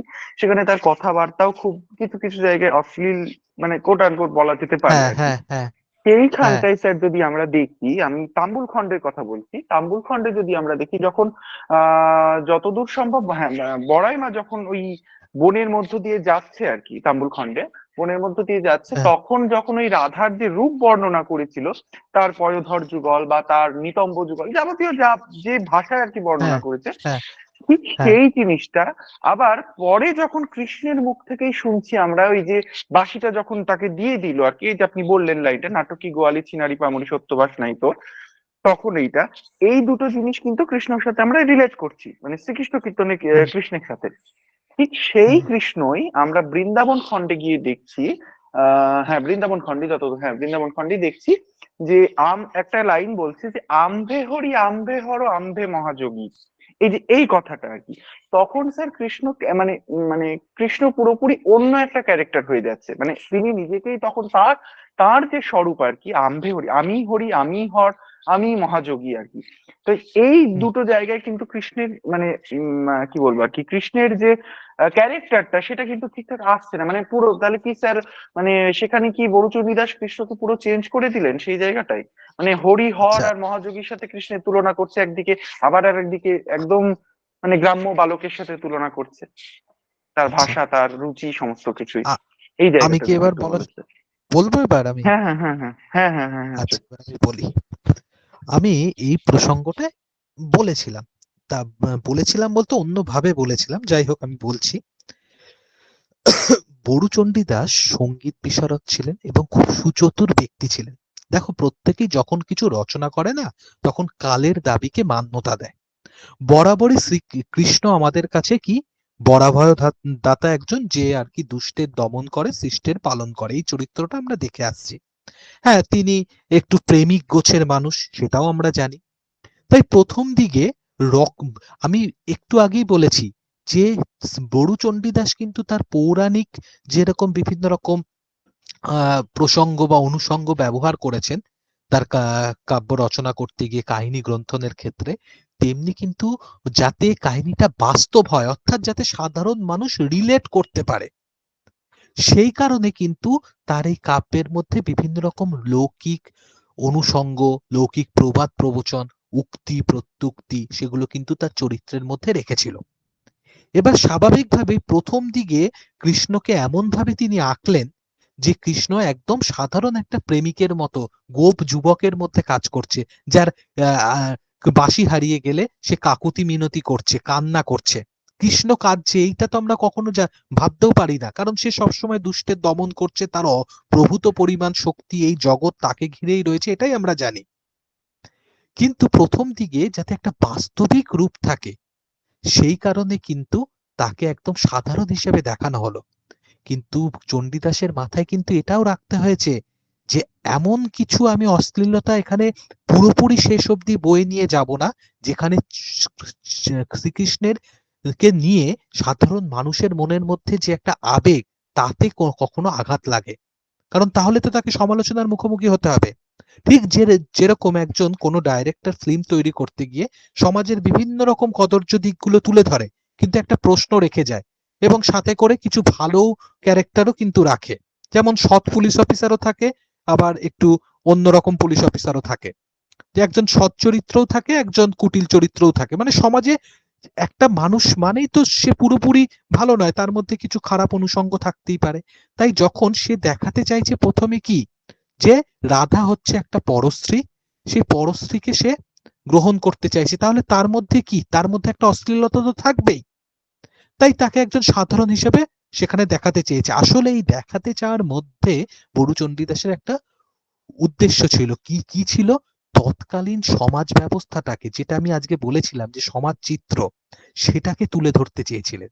তার পাশাপাশি তার মাথায় কিন্তু এটাও ছিল যে শ্রীকৃষ্ণের যে আদতে যে বৈশিষ্ট্য, সেটার থেকে যেন তিনি সরে না আসেন। তাই কারণ সে দুষ্টের দমন করতে যাচ্ছে, সে মথুরায় যাচ্ছে অত্যাচারী কংসকে দমন করতে। তাই তখন তো তাকে একটুখানি হিরোইজম দিয়ে তাকে তো লার্জার দ্যান যে লাইফ সেই হিসাবে তো উপস্থাপন করতে হবে। তাই এই কলিশনটা কিন্তু, আমি কলিশন শব্দটা ব্যবহার করব না, বরঞ্চ বলবো যে একটা বৈপরীত্য, সেটা কিন্তু তিনি এখানে কিন্তু ঘটাচ্ছেন। কেন? কারণ একদিকে যেরকম বাস্তব জীবনের অনুষঙ্গ তুলে ধরছেন, তেমনি একটা পজিটিভনেস নিয়ে নিয়ে এসে, একটা ইতিবাচক মনোভাব নিয়ে এসে পাঠককে কিন্তু একটা তৃপ্তি প্রদান করছে। এবং শ্রীকৃষ্ণ সম্পর্কিত যে আবেগ, যে ধারণা চিরন্তন, সেটা কিন্তু কোনোভাবেই ক্ষুণ্ণ হচ্ছেন না। যে কারণেই কিন্তু বড়ুচণ্ডী দাস সোজা সহজ সরল কথায় হিট হয়ে যাচ্ছে। তোমার প্রশ্নের কি উত্তর পেয়েছো? হ্যাঁ হ্যাঁ হ্যাঁ স্যার, ঠিক আছে। এইটাই জানতে চাইছিলাম। আসলে যখন কেউ কোনো কিছু রচনা করে না, তার একটাই উদ্দেশ্য থাকে, আমি এমন ভাবে তৈরি করব যেটাতে আমি কোনো মেসেজও দিলাম, আমি সমাজের খারাপ দিকগুলোও তুলে ধরলাম, আবার তার পাশাপাশি ভালো দিকগুলোও তুলে ধরলাম। আচ্ছা, আর যদি কারো কোনো প্রশ্ন, কিছু মতামত থাকে জানাতে হ্যালো পারো। স্যার। হ্যাঁ, শুনতে পাচ্ছি, বলো। হ্যাঁ স্যার, বলছি যে শ্রীকৃষ্ণ কীর্তনের যেটা ছন্দটা আপনি বললেন, কিন্তু দু একটা জায়গায় দেখিয়েছি লেখা আছে শ্রীকৃষ্ণ কীর্তনে যে সংস্কৃত শ্লোকগুলো ব্যবহার করা হয়েছে সেখানে অনুষ্টুপ ছন্দে রচিত। তো স্যার এই অনুষ্টুপ ছন্দটা কি জিনিস একটু বলবেন? আচ্ছা দেখো, আর হচ্ছে অনুষ্ঠু আচ্ছা বলো। হ্যাঁ স্যার, আর বাকি প্রশ্নটা হচ্ছে স্যার, ওই খণ্ডগুলোর মধ্যে অনেক জায়গায় এরকম নর্মাল প্রশ্ন চলে আসে, সবচেয়ে বড় খণ্ড কোনটি বা ক্ষুদ্রতম খণ্ড কোনটি? তো সেই ক্ষেত্রে ডান খণ্ডটাকে কি বড় বলবো? হ্যাঁ আর হ্যাঁ হ্যাঁ ক্ষুদ্রতম খণ্ড কি হাড় খণ্ডটাই হবে তো? হ্যাঁ হ্যাঁ। আচ্ছা আচ্ছা, ঠিক আছে। আচ্ছা, আমি তোমাকে বলি অনুষ্ঠুপ ছন্দ কি, এই ধরনের প্রশ্ন সাধারণত আসে না আসলে। আমি আলোচনার সময় ছন্দ নিয়ে বলছিলাম, অনুষ্ঠুপ কথাটা আসেনি, কিন্তু ও একটু পরোক্ষভাবে এসেছিল, সেটা বলি। বিভিন্ন রকম তিনি শ্লোক যেরকম গ্রহণ করেছেন বিভিন্ন জায়গা থেকে, তাই তার যে ছন্দ, সেই ছন্দের মধ্যে কিন্তু যেরকম পয়ার দেখতে পাই, সেরকম সংস্কৃত শ্লোকের ক্ষেত্রে কিন্তু এই অনুষ্ঠুপ ছন্দও কিন্তু ধরা পড়েছে। আসলে তার কাব্যকে তিনি বৈচিত্র্যতা দান করতে চেয়েছেন। আর অনুষ্ঠুপ ছন্দ কি, এটা যদিও তুমি ছন্দের ক্লাসে বলাটা সব থেকে উচিত, আমি তোমাকে তাও নোট করে রাখলাম। এ সম্পর্কিত কিছু আর কি যে লাইন, যেটা এই মুহূর্তে তো আমি পিপিটি যেহেতু তৈরি নেই, আমি শেয়ার করতে পারছি না, আমি অতিরিক্ত তথ্য হিসেবে, কারণ ছন্দ তো আমি যদি বিভাজন করে না বোঝাই তাহলে বুঝতে পারবে না। আমি সেটা তোমাদের যে আজকে তো আর সম্ভব হচ্ছে না, কারণ টাইপিং সেকশন বন্ধ হয়ে গেছে, আমি কালকে পাঠিয়ে দেবো, ঠিক যেরকম চর্যাপদের ক্ষেত্রে করেছি, আজকে ক্লাসে শুনেওছো তুমি। আমি সেটা বিশ্লেষণ করে আমি সেটা কালকের মধ্যে পাঠিয়ে দেবো। আশা করি আজকে সোমবার, কালকে পাঠালে হয়তো কালকে সন্ধ্যের মধ্যে, নয়তো পরের দিন হয়তো আপলোড হয়ে যাবে। মানে তুমি এই সম্পর্কে ছন্দের যে বিশ্লেষণ আছে সেটা বিশ্লেষণ করে যেহেতু বোঝাতে হবে, আমি সেটা সেইভাবেই বিশ্লেষণ করে সেটা আপলোড করে দেবো, যাতে তুমি বুঝতে পারো। আসলে এই ছন্দের ক্ষেত্রে বৈচিত্র্যটা এসছে বরুচণ্ডীদাস যেহেতু বিভিন্ন জায়গা থেকে তার কাব্যের যে রসদ সেটা সংগ্রহ করেছিলেন। তাই যেরকম পয়ার কোথাও পাবে, সংস্কৃত শ্লোকের ক্ষেত্রে অনুষ্ঠুপ ছন্দের যে উল্লেখ সেটাও তুমি কোথাও কোথাও দেখতে পাবে। বোঝা গেছে যে প্রশ্ন করলে? হ্যাঁ স্যার, বুঝতে পেরেছি। Thank you sir. আমি এই অনুষ্ঠুপ ছন্দের ব্যাপার সম্পর্কে একটা বিশ্লেষণ করে যে তথ্য সেটা আমি দিয়ে দেব। আচ্ছা, আরেকজন কেউ স্যার হাত তুললে। হ্যাঁ স্যার হ্যাঁ হ্যাঁ, বলো শুনছি। স্যার বলছিলাম যে সুনীতি কুমারের আর সুকুমারের যে দুটো উক্তি আপনি বললেন, একটা দা গ্রামার করে, তো ওই উক্তি দুটো একটু স্লোলি বলুন না। আচ্ছা আচ্ছা, আমি বলে দিচ্ছি। আচ্ছা, তার আগে তোমার একটু কারেকশনের জন্য বলি, যেহেতু মানে এটা খারাপ ভাবে নিও না। একটুখানি যখনই, আমি সকলকেই বলছি, যখনই কারো কিছু নাম নেবে, কারণ দেখো তোমরা তো সকলেই হবু শিক্ষক শিক্ষিকা, তোমাদের থেকেই কিন্তু ছাত্রছাত্রীরা শিখবে। তাই যখন এরকম কারো আর কি নাম বা কোটেশন উল্লেখ করছো, পদবিটাও উল্লেখ করো, যে সুনীতি কুমার চট্টোপাধ্যায়, সুকুমার সেন, কারণ তারা সকলেই তো একজন স্বনামধন্য মানুষ ছিলেন। এই আর কি, আমি শুধু যে প্রশ্ন করলো তাকে বলছি না, সকলকেই বলছি। এটা আমাদের ক্ষেত্রেও হয় এরকম বলতে গিয়ে, যে সুকুমার এটা বলেছে বা কিছু। তো এটা না করার, যতখানি পারা যায় এটাকে আর কি অ্যাভয়েড করা, কারণ তোমরা সকলেই হবু শিক্ষক শিক্ষিকা, তোমাদের থেকে যারা ছাত্রছাত্রী রয়েছে সেটা শিখবে। আমি স্লোলি বলছি, একটুখানি তুমি লিখেও নিতে পারবে হয়তো। সুনীতি কুমার চট্টোপাধ্যায় যেটা বলছেন সেটা ইংরাজিতে: the grammar of the speech,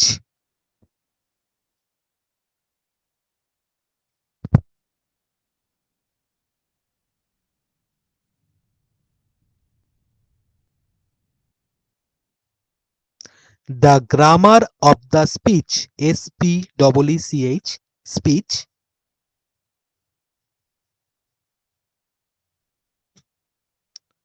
of the, আবার অফ দ্য আর কি স্পিচের পর, the grammar of the speech of the Srikrishna Kirtana, Srikrishna Kirtana.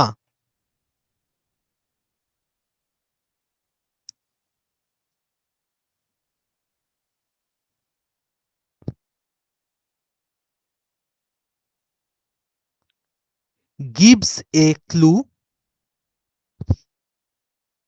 gives a clue, CLUE,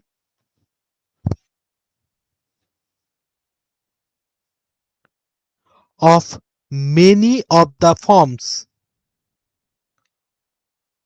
of many of the forms, FORMS of many of the forms of New Bengali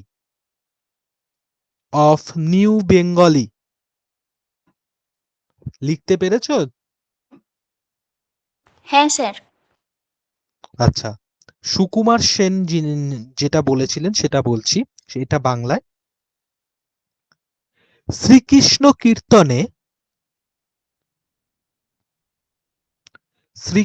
কীর্তনে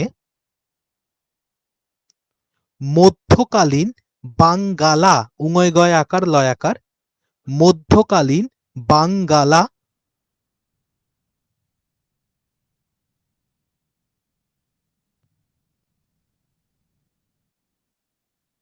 ভাষার অবিকৃত প্রাচীন রূপটি যে পরিমাণে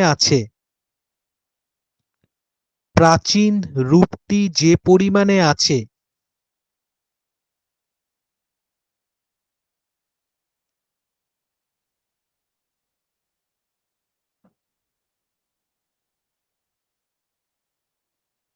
ততটা আর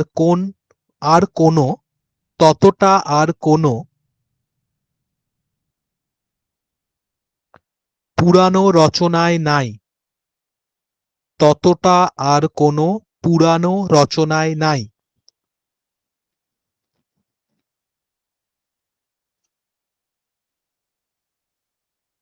লিখতে পেরেছো? হ্যাঁ sir, thank you. Okay. Sir বলছিলাম আগের হ্যাঁ, দিনে থেকে আমার একটা কোশ্চেন ছিল, বলবো? আচ্ছা বলো। হ্যাঁ স্যার, বলছিলাম চর্যাপদের রাগরাগিনী কি 22টি হবে? হ্যাঁ হ্যাঁ হ্যাঁ, আর একটা যে আপনি বলেছিলেন যে চর্যাশ্চর্য বিনিশ্চয়, এই নামটা কে দিয়েছিলেন? সব তথ্য আজকের এতে দেওয়া আছে, একটা লিস্ট, মানে তুমি সবটা পেয়ে যাবে। আজকের যে লিস্টটা দিয়েছি একটুখানি খেয়াল করবে, সবটা পেয়ে যাবে। ঠিক আছে, থ্যাংক ইউ। আমি চর্যাপদের রাগিনী কোথাও একটা পড়েছিলাম 17, তো এবার মানে ওটা কি তাহলে না, ভুল না মানে? 22টি। আচ্ছা স্যার। হয়তো অনেকে অনেক কিছুকে বাদ দিয়ে গুনেছেন, যে 17 বলছে তার 17টি ছাড়াও, যেরকম আজকে দেখলে যে আমি শুরুতে বলেছিলাম পদের ক্ষেত্রে শ্রীকৃষ্ণ কীর্তনে 418, আবার কোথাও দেখবে 415, এই যে খণ্ডিত যে ব্যাপারটা সেটার কারণে হয়েছে। এবার এই ধরনের ক্ষেত্রে বিভিন্ন গবেষকের বিভিন্ন রকম মতভেদ আছে, তবে 22টাই বেশি ক্ষেত্রে দেখে থাকবে বা আচ্ছা বেশি স্যার। ক্ষেত্রে আচ্ছা রয়েছে। স্যার, শ্রীকৃষ্ণ হ্যাঁ হ্যাঁ হ্যাঁ, কীর্তনের কি কোনো রাগিনীর সংখ্যা মেনশন করা হয়? না না, এরকম আমি নাম বলেছি না, এখানে বিভিন্ন রকম তাল লয়ের ব্যাপার রয়েছে, যেগুলো আমি ইতিমধ্যে বলে দিয়েছি। একতালা আটতালা তোমার হচ্ছে যে তাল, তারপরে যে কেদার ভৈরবী যে রাগ, এরকম কোনো এক্ষেত্রে উল্লেখযোগ্য সংখ্যা নেই। বিভিন্ন রকম ব্যবহার হয়েছে, কারণ বড়ুচণ্ডীদাস বিভিন্ন জায়গা থেকে আর কি তার যে রচনার যে রসদ সেগুলো সংগ্রহ করেছে, তো এর মধ্যে প্রচুর বৈচিত্র্যতা রয়েছে। আচ্ছা স্যার, ঠিক আছে।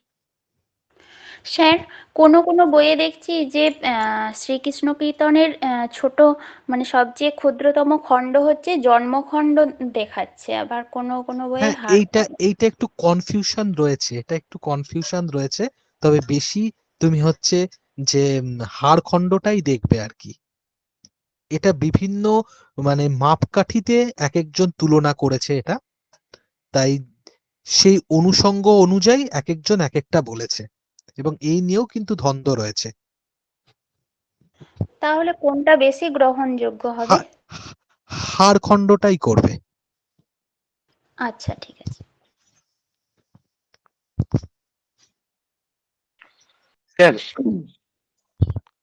হ্যাঁ বলো। স্যার শোনা যাচ্ছে স্যার?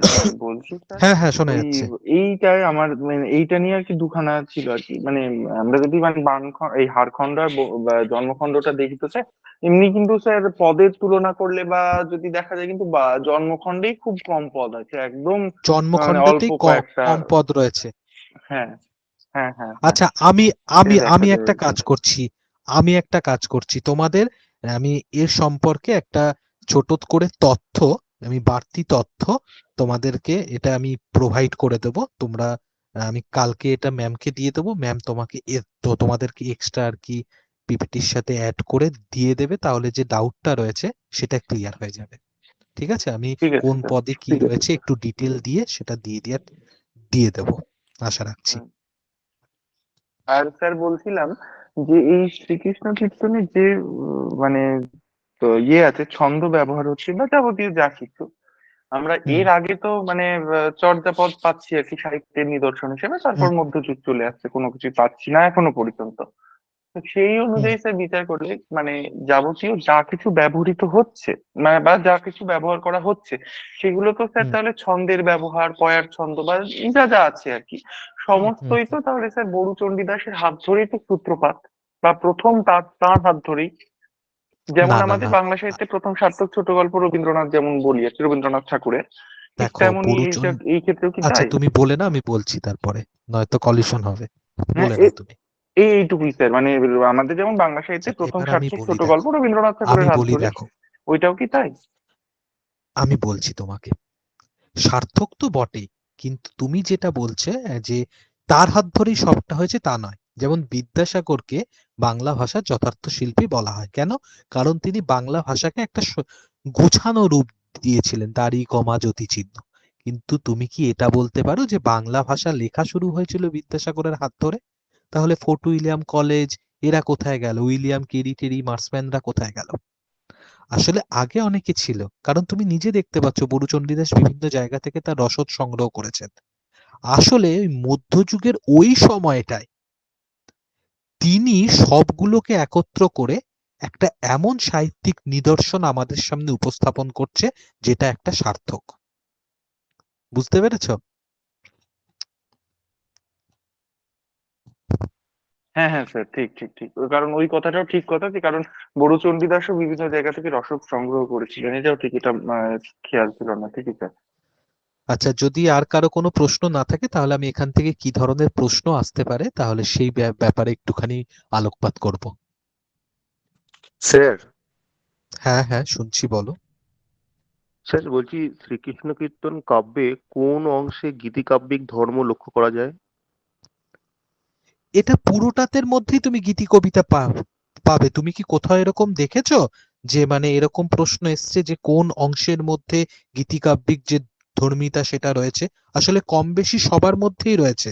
তুমি কি এরকম কোথাও কোনো প্রশ্ন পেয়েছো কি যে গীতিকাব্যিক ধর্মিতা কোন পদের মধ্যে বেশি আছে বা কম আছে, এরকম কিছু প্রশ্ন পেয়েছো কি?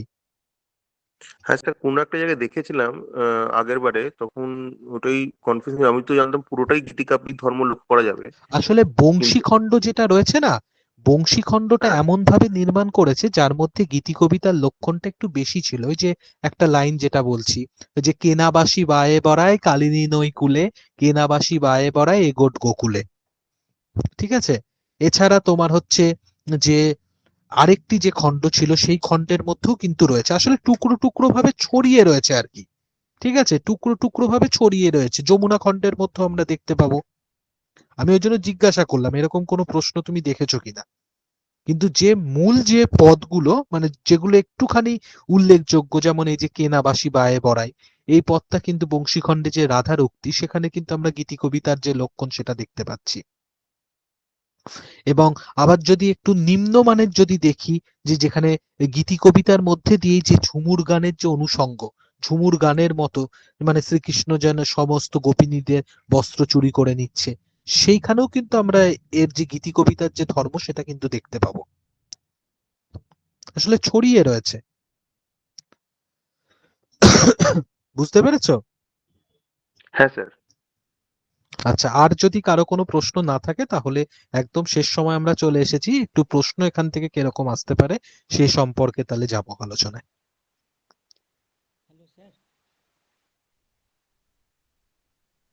ওকে, তাহলে একটুখানি বলে দিই এখান থেকে কি ধরনের প্রশ্ন আসতে পারে। প্রথমেই তো এখানে দেখতে পেলে যে কি ধরনের আর কি তথ্য নির্ভর। আমি গতকালকের ক্লাসেও বলেছি, তা যদি কেউ কোনো কারণে গতকালকের ক্লাসে না থাকে আজকেও রিপিট করছি।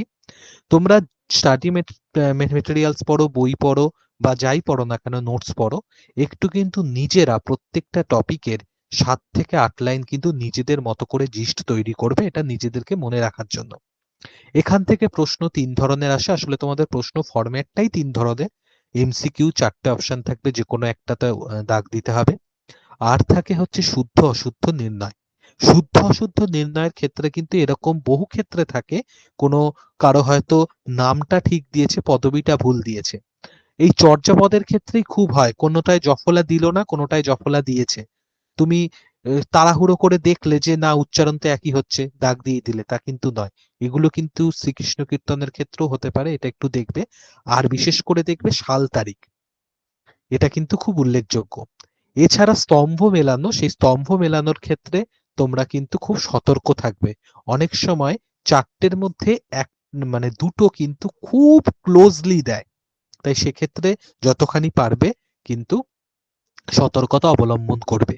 এছাড়া এই টপিকটা পড়তে গেলে আমি যেরকম শুরুতেই দেখো একটুখানি ফ্ল্যাশব্যাকে গিয়েছিলাম, তুর্কি বিজয় ইত্যাদি সম্পর্কে বলেছিলাম, তোমরাও কিন্তু এরকম ক্রোনোলজি অনুযায়ী একদম সময়পঞ্জি ধরে ধরে যদি মনে রাখো, সেটা কিন্তু খুব ভালো মনে থাকবে। এই হচ্ছে ওভারঅল তোমাদেরকে টিপস, এবং গতকালকে যেরকম বলেছিলাম সেই রকমই বলছি। যেগুলো পারবে সেগুলো আগে করবে, তারপরে যেগুলো মনে হচ্ছে যে ঠিক হওয়ার সম্ভাবনা বেশি সেগুলোতে যাবে। রিস্ক তখনই নেবে যখন তুমি টোটাল নাম্বারটা, তোমার মনে হচ্ছে না আর কিছু নাম্বার না বাড়ালে আমার কাট আপে থাকবে না, তখনই কিন্তু রিস্ক নেবে। এবং তার সংখ্যাটা 2 থেকে 4, এর বেশি নয়। 10, 12, 15টা যদি তুমি রিস্কে করো, সেটা কিন্তু তোমার জন্য চাপ হয়ে যেতে পারে। ঠিক আছে? যদি আর কারো কোনো কিছু জিজ্ঞাসা থাকে, আমরা ইতিমধ্যে সময় পেরিয়ে ফেলেছি, যদি কারো কোনো জিজ্ঞাসা থাকে করে নিতে পারো। হ্যালো স্যার, শুনতে পাচ্ছেন? হ্যাঁ, শুনতে পাচ্ছি। হ্যাঁ, মানে ওই চর্যাপদের যে রাগ রাগিনী 22টা বললেন, মানে হুম। আমি এক জায়গায় পড়তে গিয়ে দেখছিলাম যে ওই পটমঞ্জরি 11 বা 12টা, মল্লারি 5টা, ভৈরবী 4টে, আর কামেদ হচ্ছে 4টে। তাহলে তো টোটাল 24-25টা হয়ে যাচ্ছে। আচ্ছা, আমি তোমাকে একটা, কিন্তু এটা 22টাই কিন্তু বেশিরভাগ জায়গায় রয়েছে, যে কারণে আমি 22টাকেই আর কি গ্রহণযোগ্যতা দিলাম। তবু আমি এটা চেষ্টা করছি, এটা তোমাদের ডাউট ক্লিয়ারের জন্য এই সম্পর্কিত যদি কোনো কিছু এক্সট্রা অ্যাড করে দেওয়া যায় তথ্য, আমি সেটা পিপিটির সাথে অ্যাড করে দেবো। আমি চেষ্টা করছি, কিন্তু বেশিরভাগ ক্ষেত্রে তোমরা 22টাই দেখে থাকবে। আসলে এই ধরনের মতভেদগুলো তৈরি হয়েছে এক একজন এক এক রকম দৃষ্টিকোণ দিয়ে এগুলোকে গবেষণা করেছেন, বিচার করেছেন বলে। কারণ আচ্ছা স্যার, অনেকে ঠিক আছে। আমি এই উপবিভাগগুলোকে কোচিং এর গ্রহণ করেছে, মেটেরিয়ালসটাই পড়েছিলাম। অনেকে অনেকে উপবিভাগগুলোকে গ্রহণ করেছে ইত্যাদি আর কি। ঠিক আছে, আমি এটা গ্রহণ করলাম। আমি সম্পর্কিত যদি কোনো ডিটেলস, কোনো তথ্য হয় সেটা আমি অ্যাড করে দেওয়ার চেষ্টা করব। স্যার আমি যেমন আচ্ছা, পড়েছিলাম যে কাইন্ডলি একবার অমিত্রসূদন অমিত্রসূদন ভট্টাচার্য উনি বলেছেন যে চর্যায় রাগিনীর সংখ্যা 20। স্যার সেক্ষেত্রে মানে এই যে 20, 22 বা 17 এই যে ভ্যারিয়েশন গুলো হয়ে যাচ্ছে, সেক্ষেত্রে যখন যদি এরকম অপশনে আসে তো মানে কোনটা ঠিক করা ঠিক হবে স্যার? দেখো, 22টাকেই সবাই বেশি মান্যতা দিয়েছে। ঠিক আছে, 22টাকেই বেশি আচ্ছা মান্যতা দিয়েছে। আর এই ধরনের প্রশ্নের ক্ষেত্রে যদি এই ধরনের প্রশ্ন আসে, তাহলে কিন্তু সেটা মানে যেই উত্তর যেটাই দিক না কেন, সে কিন্তু তার দৃষ্টিকোণ থেকে দেবে। এবং এই ধরনের কিছু প্রশ্ন তো তোমরা নিজেরাও পরীক্ষা দিয়ে সময় দেখেছো যে উম, পরবর্তীতে আর কি এরকম রিভিউর জন্য আর কি যে সময় দেয়া হয়, তাতে কিন্তু অনেকে এরকম অ্যাপিল করে যে আমি অমুক বই থেকে পড়েছি, তখন ছবি তুলে পাঠাতে বলে প্রমাণ সমেত। মুখে বললে তো হবে না যে আমি অমুক বইতে পড়েছিলাম, আমি সেখানে দেখেছি এটা, তাই আমি উত্তর করেছি। তখন আবার তাদেরকে নাম্বার দেওয়ার একটা প্রসেসের ব্যাপার থাকে। ঠিক আছে, তাই এই ব্যাপারগুলোতে নিশ্চিন্ত থাকতে পারো। তবু আমি এখানে যদি কোনো বাড়তি তথ্য হয় আমি দিয়ে দেওয়ার চেষ্টা করছি। আচ্ছা স্যার, অনেক ধন্যবাদ। স্যার কাইন্ডলি যদি আরেকবার কাঞ্জুর তাঞ্জুরটা রিপিট করেন। আচ্ছা, কাঞ্জুর তাঞ্জুরটা হচ্ছে তিব্বতী ভাষায় যখন কোনো মূল গ্রন্থ রচনা করা হয় সেটাকে কাঞ্জুর বলে, আর কোনো টিকা গ্রন্থ যখন অনুবাদ করা হয় সেটাকে তাঞ্জুর বলে। মূল গ্রন্থ হলে, অনুবাদ হলে সেটাকে কাঞ্জুর বলে তিব্বতী ভাষায়, আর টিকা গ্রন্থ হলে তাকে তাঞ্জুর বলে তিব্বতী ভাষায়। Thank you sir. বুঝতে পেরেছো? হ্যাঁ স্যার, বুঝতে পেরেছি। আচ্ছা, স্যার হ্যাঁ স্যার বলছিলাম আমাদের কি নেগেটিভ মার্কিং আছে? থাকবে, থাকবে। আচ্ছা স্যার। স্যার একটা কথা বলবো একটু, বলছি। হ্যাঁ হ্যাঁ স্যার বলছি, ওই ওই যে নির্মল মাঝির যে বইটা আছে না, হুম মানে এসএসসি মানে হুম হুম মাদ্রাসার জন্য হুম যেটা বেরিয়েছে, হুম স্যার হুম হুম ওটার হুম। থেকে কি বামার বইটা ভালো হবে স্যার? এইভাবে তো বিচার করা মুশকিল, কারণ প্রত্যেকটা বাজার চলতি বই তাদের আহ, অভিনবত্ব বজায় রাখে। বামার বইটাতে অত্যন্ত মোটা বলে হয়তো মনে হতে পারে, আসলে বামার বইটাতে অনেক কিন্তু কিছু কিছু দেয়া নেই রয়েছে। স্যার, কিন্তু কিছু আমি ডেপথ নেই, বলি, আমি দেখলাম হ্যাঁ স্যার। হ্যাঁ হ্যাঁ হ্যাঁ একদম, ওখানে কোয়েশ্চেন দেয়া আছে, আর হচ্ছে সবটা তুমি ওর মধ্যে পাবে। মানে একটা বেসিক আইডিয়ার জন্য, দেখো এই ধরনের বইগুলো একটা বেসিক আইডিয়া দেবে তোমাকে, কারণ প্রথমেই স্যার বলছি অনেকেই ধরো যদি একটা একটা যদি নাম বলেন মোটামুটির উপর যদি একটা তাও। মানে সাহিত্যের ইতিহাসের বই। না না, মানে ওই নির্মল মাঝির যে এখন যে বেরিয়েছিলাম স্যার, টোটালটাই মানে নাইন দেখো টেনের যে সাহিত্যের ইতিহাসের যদি অথেন্টিক বই পড়তে চাও তাহলে তো তোমার হচ্ছে অসিত কুমার বন্দ্যোপাধ্যায় সমগ্র খণ্ড সব থেকে ভালো, সুকুমার সেনের অনেকগুলো খণ্ড আছে সেগুলো ভালো, অথেন্টিক বইয়ের কথা বলছি। এবার স্যার এই এই যে বইগুলো আমরা হ্যাঁ হ্যাঁ, যেটা এই বেরিয়েছে স্যার তার মধ্যে থেকে বলতে চাইছিলাম স্যার। এবার এই বইগুলোতে তুমি তথ্য সম্পর্কে এই যে বিভিন্ন রকম যে দ্বিধাদ্বন্দ্ব সেগুলো কিন্তু পেয়েই যাবে। তুমি অথেন্টিক বই ফলো আচ্ছা করলে তাহলে দ্বিধাদ্বন্দ্বগুলো থাকবে না। এবার অনেকেই কি অতগুলো খণ্ড পড়বো কখন এই নিয়ে একটা ইয়ে থাকে, কিন্তু ওই বইগুলো ফলো করলে তোমার একটা না স্যার, ওই অথেন্টিসিটি বইগুলো থাকবে। তো মোটের ওপর মোটামুটি ভালো, কিন্তু স্যার আমি চাইছি এমসিকিউ এর ওপর একটা বই, ওইটার জন্য একটুখানি জাস্ট বললাম, এমসিকিউ ওটা কি তুমি স্যার? তখনই করবে, আমি বলি যখন তোমার ধারণা গঠন হবে সঠিকভাবে তখনই এমসিকিউ করবে। তার তার জন্য বিভিন্ন রকম দেখবে, পরীক্ষার আগে আগে যত পরীক্ষা এগোবে তত এই ধরনের এমসিকিউর যে কোশ্চেন টাইপ যে বইগুলো সেগুলো তোমার হুম। হচ্ছে বের হতে থাকবে। এবং হ্যাঁ স্যার, ওই ওই এমসিকিউর ক্ষেত্রে ওইটাই বললাম আমি স্যার। বলছি, আমি একটুখানি বলি, এমসিকিউর ক্ষেত্রে আপ টু ডেট ভার্সন গুলো নেবে, যত পরীক্ষা এগোবে তত আপ টু ডেট ভার্সন গুলো বেরোতে থাকবে। ঠিক আছে, এখনো দেখবে বেরোচ্ছে আর কি। সেগুলোর ক্ষেত্রে যে কোনো বই নিতে পারো, যে কোনো বই, যে আচ্ছা কোনো স্যার, বই তাহলে নিতে স্যার, পারো। স্যার তাহলে নির্মল মাঝির বইটা এমনি ভালো বলছেন তাই তো, হ্যাঁ বামার হ্যাঁ হ্যাঁ থেকে? হ্যাঁ হ্যাঁ নিতে পারো, নিতে পারো, নিতে পারো। আর স্যার আর একটা বেরিয়েছে রীতার, দেখলাম রীতার বইটাও কিন্তু খারাপ দেখলাম না স্যার, ওটা কেমন না হবে ভালো রীতা ভালো ভালো, রীতা পাবলিকেশনের বই নিঃসন্দেহে ভালো। মানে একটা ওটা কথা বলি, ভালো দেখো না? যে যাই করুক অথেন্টিক বইগুলো থেকে নিয়েই করে। এবার ছাত্রছাত্রীরা যেহেতু অথেন্টিক বইগুলো সময়ের অভাবে পড়ে উঠতে পারে না, সেই কারণে আর কি তারা এই যেরকম ছোট আর কি সারমর্মের বইগুলো আর কি খোঁজার চেষ্টা করে, একদম সত্যি কথা এটা। হ্যাঁ স্যার, এবার ওটাই সমস্যা স্যার। স্যার আর একটা বলবো স্যার, নির্মল মাঝি না রীতা, কোনটা নেবো স্যার নিলে? দেখো দুটোর মধ্যে দুরকম আছে, তুমি রীতাটা নতুন বেরিয়েছে, রীতাটা নিয়ে দেখো। নির্মল মাঝি তো মোটামুটি ফলো করেছো, মানে কারো থেকে নিয়ে হোক বা কিছু। না স্যার, আমি ওটা একটা আমি কথা বলি, দেখিনি, না না, নির্মল মাঝি একটুখানি তাহলে দেখিনি স্যার। দেখো, একটুখানি বামা দেখো, কারণ আমি বলছি নির্মল মাঝিতে এরকম কিছু বিষয় রয়েছে যেগুলো কিন্তু বেশ ভালো, তবে রীতা নতুন বই যেহেতু বের করেছে তার মধ্যে কিন্তু আপডেটেড ভার্সনটা পাবে। আসলে বাজার চলতি এরকম প্রত্যেকটা বইয়ের মধ্যেই তুমি কিন্তু কিছু ভালো কিছু খারাপ পাবে, প্রত্যেকটা বইয়ের মধ্যে, নাহলে তো তাদের বই চলবে না, এটা তো মানতে হবে তাদেরকে, তোমাদেরকে। এবার স্বাভাবিকভাবেই সেই আপ টু ডেট থাকবে যে সকল বইগুলো ফলো করার চেষ্টা করবে। ঠিক যে যেরকম নোট তৈরির ক্ষেত্রে তুমি যতগুলো বই ঘেটে নোট তৈরি করতে তত তোমার সেই নোটটা তথ্য সমৃদ্ধ হতো, এক্ষেত্রেও ঠিক তাই। হ্যাঁ স্যার, রিতার সেটা বইটা তো দেখতে অবশ্যই, পারো, কিন্তু স্যার রিতার বামার বইটা বইটা দেখতে দেখেছি। পারো। আচ্ছা স্যার, বামার বইটা দেখেছি স্যার, ওটা স্যার কিছু নেই, একদম মোটা, শুধু 11 না 12 না ঢুকিয়ে কিছু দিয়ে। নেই নয়, আমি বলি একটা ধরো তুমি প্রথম শুরু করছো এসএলএসটি, এবার তুমি জানো না কি পড়তে হবে কতটুকু পড়তে হবে, তুমি ওই বইটা কিনলে মোটামুটি 600-700 টাকা দাম, তুমি নিয়ে এবার ওই বইটা থেকে তোমার একটা ধারণা তৈরি হলো যে এসএলএসটি তে কি কি আছে। এইবার তুমি আস্তে আস্তে ওইটার থেকে অথেন্টিক বইগুলোর খোঁজ করবে। কেউ যদি মনে করে ওটা পড়ে আমি পাস করব তা তো নয়, ওটা একটা ধারণা দেবে তোমাকে ওভারঅল সিলেবাসটা সম্পর্কে যে কি আছে। হ্যাঁ স্যার। আর স্যার রিটার বইটা দেখলাম স্যার মোটামুটি যে প্রত্যেকটা মানে মানে ওই যে স্যার ভালো ওই যে ভালো সাহিত্য প্রশ্নও সঞ্চয়ন রয়েছে, ভালো। আর সাহিত্য সম্ভার ওগুলো স্যার পুরো ভাগ ভাগ খুব সুন্দর করে করা রয়েছে দেখলাম। রিতার ওই বই, হিসেবেই স্যার রিতা পাবলিকেশনের বই সবসময় তোমার হচ্ছে ভালো, মানে এডুকেশন ওরিয়েন্টেড হোক বা কম্পিটিটিভ পরীক্ষার জন্য হোক, বেশ তথ্য ভালো। সমৃদ্ধ হ্যাঁ এবং ভালো হ্যাঁ হয়।